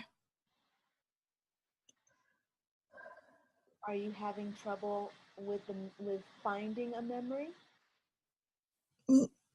Yeah, well, yeah, I don't think my mind is allowing me to, or it's already starting to subside. Yep, this is what happens. Anger is one of the toughest emotions because we have so much negativity associated with it on all levels. You know, as a child, you can't be angry. You know, as an adult, you're not allowed. You know, you're not attractive. You're not. You know, you're just not allowed. Nobody wants to deal with your anger. Look, we would spend plenty of time around this, all right, in session. I'm very glad that you were able to feel your anger. The thing that I would want you to do, this is for you in particular, this is for anybody who's dealing with anger. I want you to I want you to give yourself a temper tantrum. I want you to give yourself a temper tantrum in a safe place. So you use pillows and cushions and you move the breakable stuff out of the way. And you bang the pillow on another, on the bed or on the couch. And you need to be able to stomp your feet, okay? This feeling that you nailed, that you said so perfectly. I feel like I want to do violence. I feel it in my arms and my hand, my limbs, my legs and my arms. This is real anger. And the way to get through that anger, the best way to deal with that anger is to let it out. So you literally, and you do this, sometimes you have to fake it in the beginning because your mind is like, this is not real. You don't feel that angry. This is not the way you express anger. This doesn't make any sense. This is childish. This doesn't make any sense. But you let yourself do that for about 2 minutes. You give yourself 2 minutes of doing this, then all of a sudden, this shit becomes real. Next thing you know, you really are angry. And You feel it. Your whole body temperature rises, and the tears come, the rage, the fog around the vision comes, and you allow yourself to have your anger, and your shit opens up. All this blockages open up. You got blockages, stored anger. Anger comes to us in the form of tumors, cysts, lumps, bumps, weight, clenched jaw, tension in the neck and shoulders, finger tension, chronic pain, fatigue, overeating, binge eating, all this shit. Anger. Anger does that to you. Oh my gosh, I have a really bad clenched jaw, and I've noticed the past couple months I've had a lot of issues with tension in my neck. Yeah, exactly. And all the massage therapy in the world is not going to get rid of that. It'll get rid of it for a moment, and then it's going to come right on back because the anger is still there. Energetic holding spot right here in this jaw. Like, especially, you have to bite your tongue. You have to hold it back. Oh my God. I get burning in the stomach, an ulcer. An ulcer is an angry ass thing. An ulcer is an angry ass herpes virus. Angry, that little red pustule, you know? Ulcer, anger. No good inside yourself. It's doing you no good containing your anger. You don't need to direct your anger to the person that you're angry at, you know? This is one of the things that holds us back. Like, what are we going to do? We feel like we could literally, if we let our anger out, if we tell the person how we really feel, we feel like we're going to kill them, right? And it would kill us to kill them. So we don't do it. We instead hold it back, or we let it out in weird ways, you know? So my point is, like, you don't need to even involve them, because your anger is more about your relationship with yourself, being able to express yourself without being judged, without being mocked, without being belittled, without being invalidated. Come on. You think that's not reason to be angry? That's a fucking good reason to be angry. All that stuff is reason to be angry. And you got to act like you're not. That's reason to be angry. So all that stuff layers on top of one another, you know, and it's stuffed down inside you. Of course you're going to get a tumor. Of course you're going to get an ulcer. You know, of course your hair is going to fall out. Of course you're not going to want to go into a relationship. Of course you're going to be tired. Of course you're going to need to stay in your bed for a year, eating Domino's pizza, you know, biting back your shit. Sorry. I'm obviously very passionate about anger. Well, I have to say that I've really resonated with, I came on to the webinar late because I had just woke up, but since I started listening to it, I noticed that, like, basically everything that everybody has brought up has been stuff that I've either been dealing with in the past couple days or I wrote down in my journal. Like the lady who was talking about the tarot card when she said sly. Yeah. I believe I called an aspect of myself that. And then the lady who said she had a dream of being pregnant, I actually had a dream of being pregnant a few nights ago, but that was like, I felt like I had a dream I was pregnant, but my mom was trying to take the baby. And I was like, no, you're not taking it. But some other stuff too I can't think of right now, but like, just, this is really weird. So obviously I'm supposed to be here for a reason. Wonderful. I mean, the thing is, the nature of our world, law of attraction universe here, you know, we are all reflecting one another. But, you know, everything you all have said is written in the stars. We have the sun in, and I realize I've not told you all about the planets, but that's okay. We have a new moon coming up on August 11th, and we have a full moon. I will write the reports, by the way. You'll get these in your email inbox. I love your reports, by the way. Oh, thank you so much, Valerie. I appreciate it. I'm glad. I'm really glad. So we have a new moon in Leo on August 11th. We have a full moon in Pisces on August 26th. This is going to be a big month, so we're going to do lots of work around that. So I know I haven't gone into the moon at all on this call, but that's okay. I will write about it. You will get your report. Now I'm going to take a card for you, Valerie. I'm taking an Ascended Master card for you because I just feel like there's an Ascended Master that wants to come through and help you express your anger. So let's just take an Ascended Master card from Doreen Virtue's deck.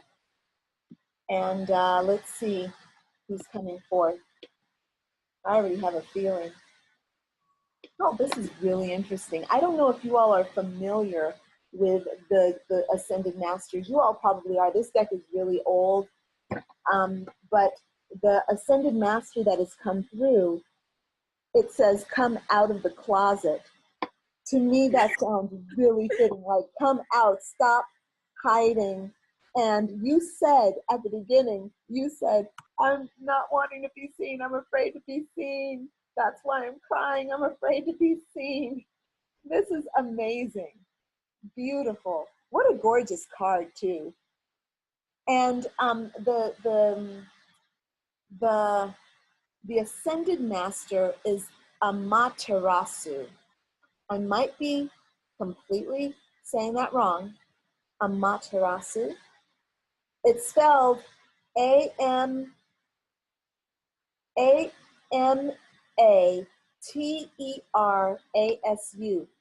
Is the Japanese Shinto sun goddess who was so bright and radiant that her parents sent her to heaven, where she now shines down upon humanity. That's the sun. She's the female sun goddess. Wow, I get it now. Wow. Amaterasu became upset when her brother, the storm god, was demolishing the planet.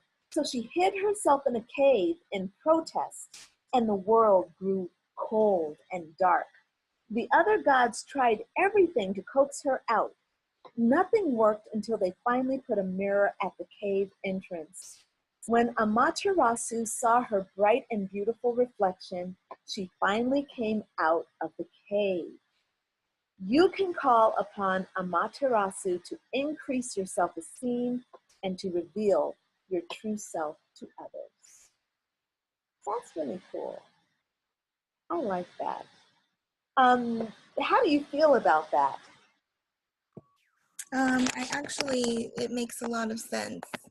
And the whole come out of the closet makes sense too, because like I do want to be seen. I actually want to try to be able to start expressing myself, but I actually didn't know that I was so scared to even,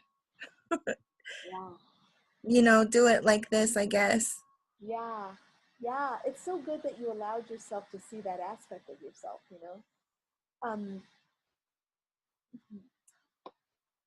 Here's some additional meanings to the card. It says, let go of judgments about yourself. I think this is, by the way, reminding everyone, these are messages for all of us. Let go of the judgments about yourself or others. Speak your truth with love. That jaw, that clenched jaw, yeah? Yes, very much so. Speak your truth with love. Allow others to get to know the real you. Trust that your authentic self is lovable and likable. The more authentic you are, the higher the energy and success of all your projects. 100%, that's our work right there. Beautiful. Very good. Very good, Valerie. Thank you so much for coming on and bringing Amaterasu in with you and blessing us. Thank you. You're welcome. You're welcome. So, hey, so Lamir, do we have anybody on Facebook still? If anybody's been listening on Facebook for 2 hours, I am so impressed. Let's take a look and see who's there. Oh my gosh, there's a lot of stuff going on there. Oh gosh, there's a lot. Are there any questions there by any chance? No, very good. All right, hey, everyone on Facebook, thank you so much for listening in. And everyone on Zoom, I really thank you so much for coming to today's session. to let you all know, I'm giving you a bit of a heads up. We're changing the format for Badass Butterfly. First of all, if you are doing the moon rituals and you're getting spiritual guidance for the Badass Butterfly, if you're getting those reports, we're going to put you into our Badass Butterfly, what is it called? Badass Butterfly Training. You're going to be officially registered in Badass Butterfly Training. So Badass Butterfly Training, I'm writing all this out, right? We're putting it all on the website. Badass Butterfly Training will get you access to the moon rituals, the moon reports, and the monthly spiritual guidance for the Badass Butterfly Report. That's the basic membership level. We've got a couple of paid membership levels because this is what we're going to be doing. We're going to get really serious about Badass Butterfly Training. My job, like I told you, I'm looking for 144 women who are going to be on this really powerful team of Earth Changers. And my goal is to start getting you prepared for that role if you want it. You don't have to do that, but it might be something that feels right for you. So what I want to start doing is delivering a really high quality level of content to your inbox.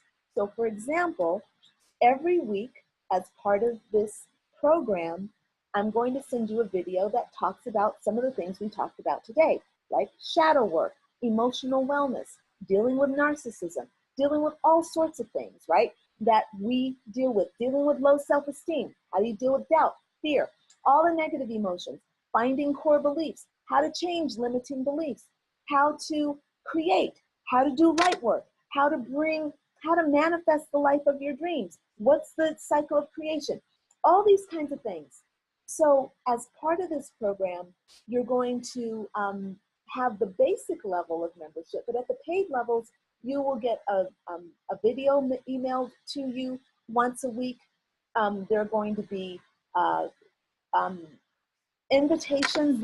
This Badass Butterfly gathering is going to be by invitation only, and it's going to be available to people who pay at least at the basic level. Why? Because we're looking for people who want to do this all the time. They want to make this a way of life and they want to commit to it. We're looking for commitment. We're looking to really get into training you in a serious way where you're knowing how to access your emotions and feel your feelings.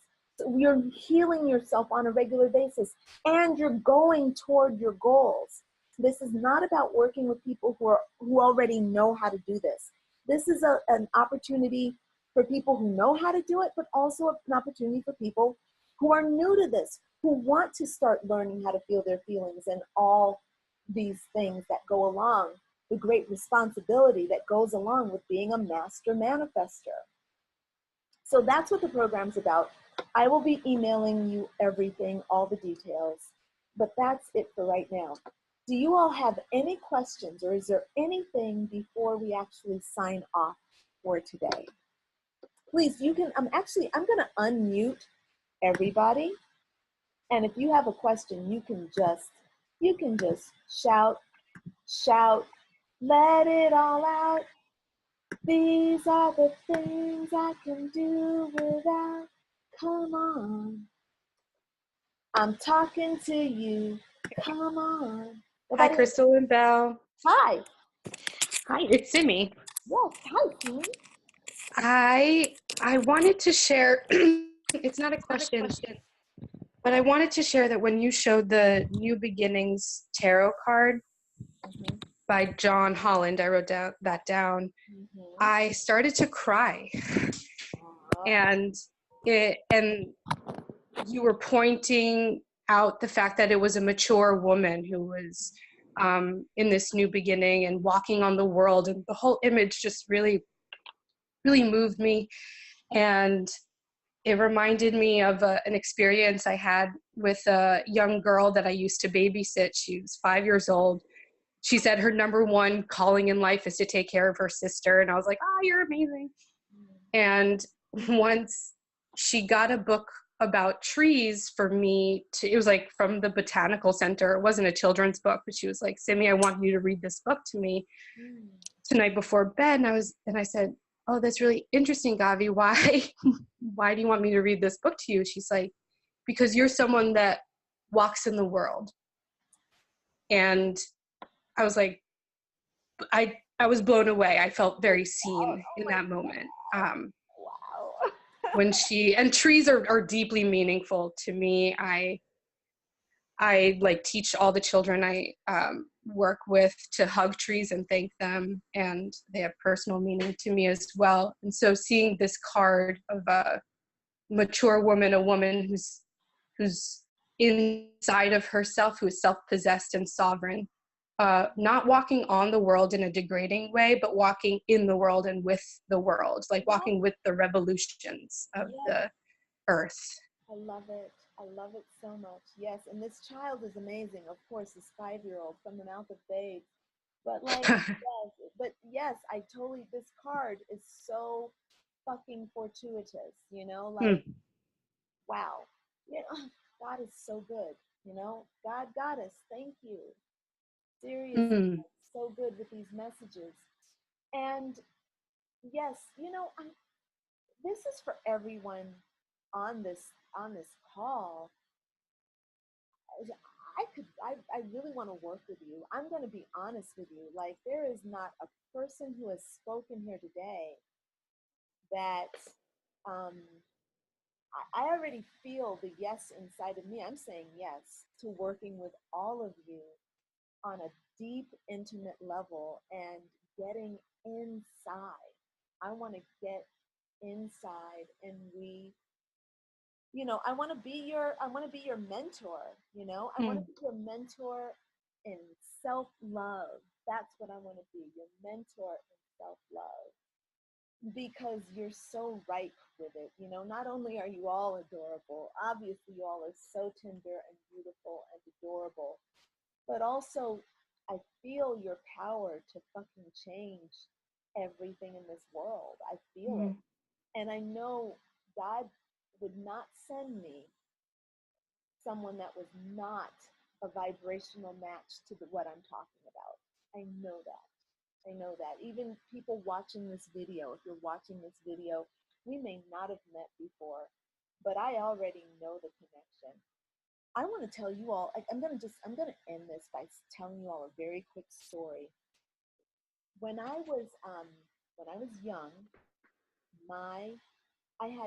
I'm an only child of my mother. I don't know my natural father, but my mom married a really nice man, and he became my stepdad, and he had 5 kids. So I'm a black kid, only child, lots of structure. My mom marries this white dude with 5 kids that are all crazy. They are like allowed to run all over the place. They are allowed to curse, and they're allowed to throw food at the table, and I wasn't allowed any of that stuff. I'm like, I don't know what's happening. It's different. Well, we had a really tough time growing up. We all had issues. But as adults, we kind of went our separate ways, and I was always detached from them. But there are 2 things that happened. The 2 girls, there were 3 boys and 2 girls. The 2 girls I was really out of touch with, but my mom stayed friends with one of them. And when my mom was dying of cancer, one of the girls was right by my mom's side in a way that I could not be. Had no desire to be that close to my mom. I was really angry at my mom, but I was really, really glad that I had this stepsister who really was such a great friend to my mom. They were arch enemies when the girl was young, you know, when everybody was young. But boy, the nurturing and love she gave my mom, I just so appreciative, because I couldn't do it. Now, I'm not close with that sister. I love her. I appreciate her, but we don't talk and stuff like that. The other sister, my mom was never really close with, But as a kid, I really admired this woman. She's about 5 years younger than I am. She just had her own fucking sense of independence. She was like super independent. And I appreciated that. But we never really grew up together. She would be come and go, come and go. That was the nature of our relationship. Everybody was like, you know, we were all kids that moved 13 times by the time we were 9 years old. Really unstable, you know? So anyway, she writes me about 2 or 3 months ago. And she says, hey, you know, I've been seeing, you know, I've been getting into your work. I've been looking at the work you do. And it turns out it's the kind of work I would like to do. And, you know, meaning as far as spiritual life coaching. So it was really cool that she reached out, that she wants to do this kind of work. And I started reading some of her writing, and she writes really beautifully. So I'm really into writing. She's really into writing. I'm in the spiritual life coaching. She's in the spiritual life coaching. I had a really successful wellness studio. She had a really successful wellness studio. So here we are with these wild parallels, and we aren't even communicating anything to one another, you know? And then she comes to me and she's like, hey, I want to become one of your spiritual life coaches. She wants to be one of my 144. She doesn't know she's part of my 144, but I knew she was part of my 144. And get this, I'm certified as a completion process practitioner with Teal Swan. While I was on a call with my stepsister the other day doing our work with this program, she says to me, guess what? I just got accepted into Teal Swan's program for completion process practitioner. I'm going, what the fuck? That is really hard to do. She hasn't even been following Teal for a long time. But she's like, on a whim, I went to a Teal video and I saw that and I thought, I'm going to submit an application. She submitted it. She got accepted. I know so many people who don't get accepted into that program. I'm telling you all of this because I had a dream 2 years ago that sister and the other one and I would be working together doing this kind of work. So I'm really jazzed that she's coming to me, showing me what I already know. So when I say I already knew that my girlfriend was pregnant and was going to have 2 kids, right? A boy and a girl. I was focused on the girl, but I knew the other one was going to be a boy. I'm serious. Gloria, you might be physically pregnant. And at the same time, I see all of y'all working together with me, co-creating a really powerful healing structure for ourselves and for the planet. I'm done talking. Well, I'm not gonna go into any pregnancy by myself. Okay. Hey, immaculate conception, baby. No, I'm not talking about that. I'm talking about just emotionally. I'm already doing the work with you, so excellent. So you'll be there the whole process. Yes, I will be. I'm happy about it too. I'll be witnessing. Dan, I told you so. I'm just kidding. I'm joking about that last. I will be with you though, holding emotional space. There we go. Lovelies. If there's nothing else, then I'm gonna let y'all off this call. I thank you so much for joining me, and we'll be back again next month. All right? So Thank you. Love you. Thank you. Yeah, thank you. I love you all too. Thank you. Thank you. Have a good rest of your day. Thank you so much. I'm going out. Have a good move to Italy. Yes, thank you. Thank you so much, friends. Thank you. I'll keep y'all posted. All right, bye for now. Bye.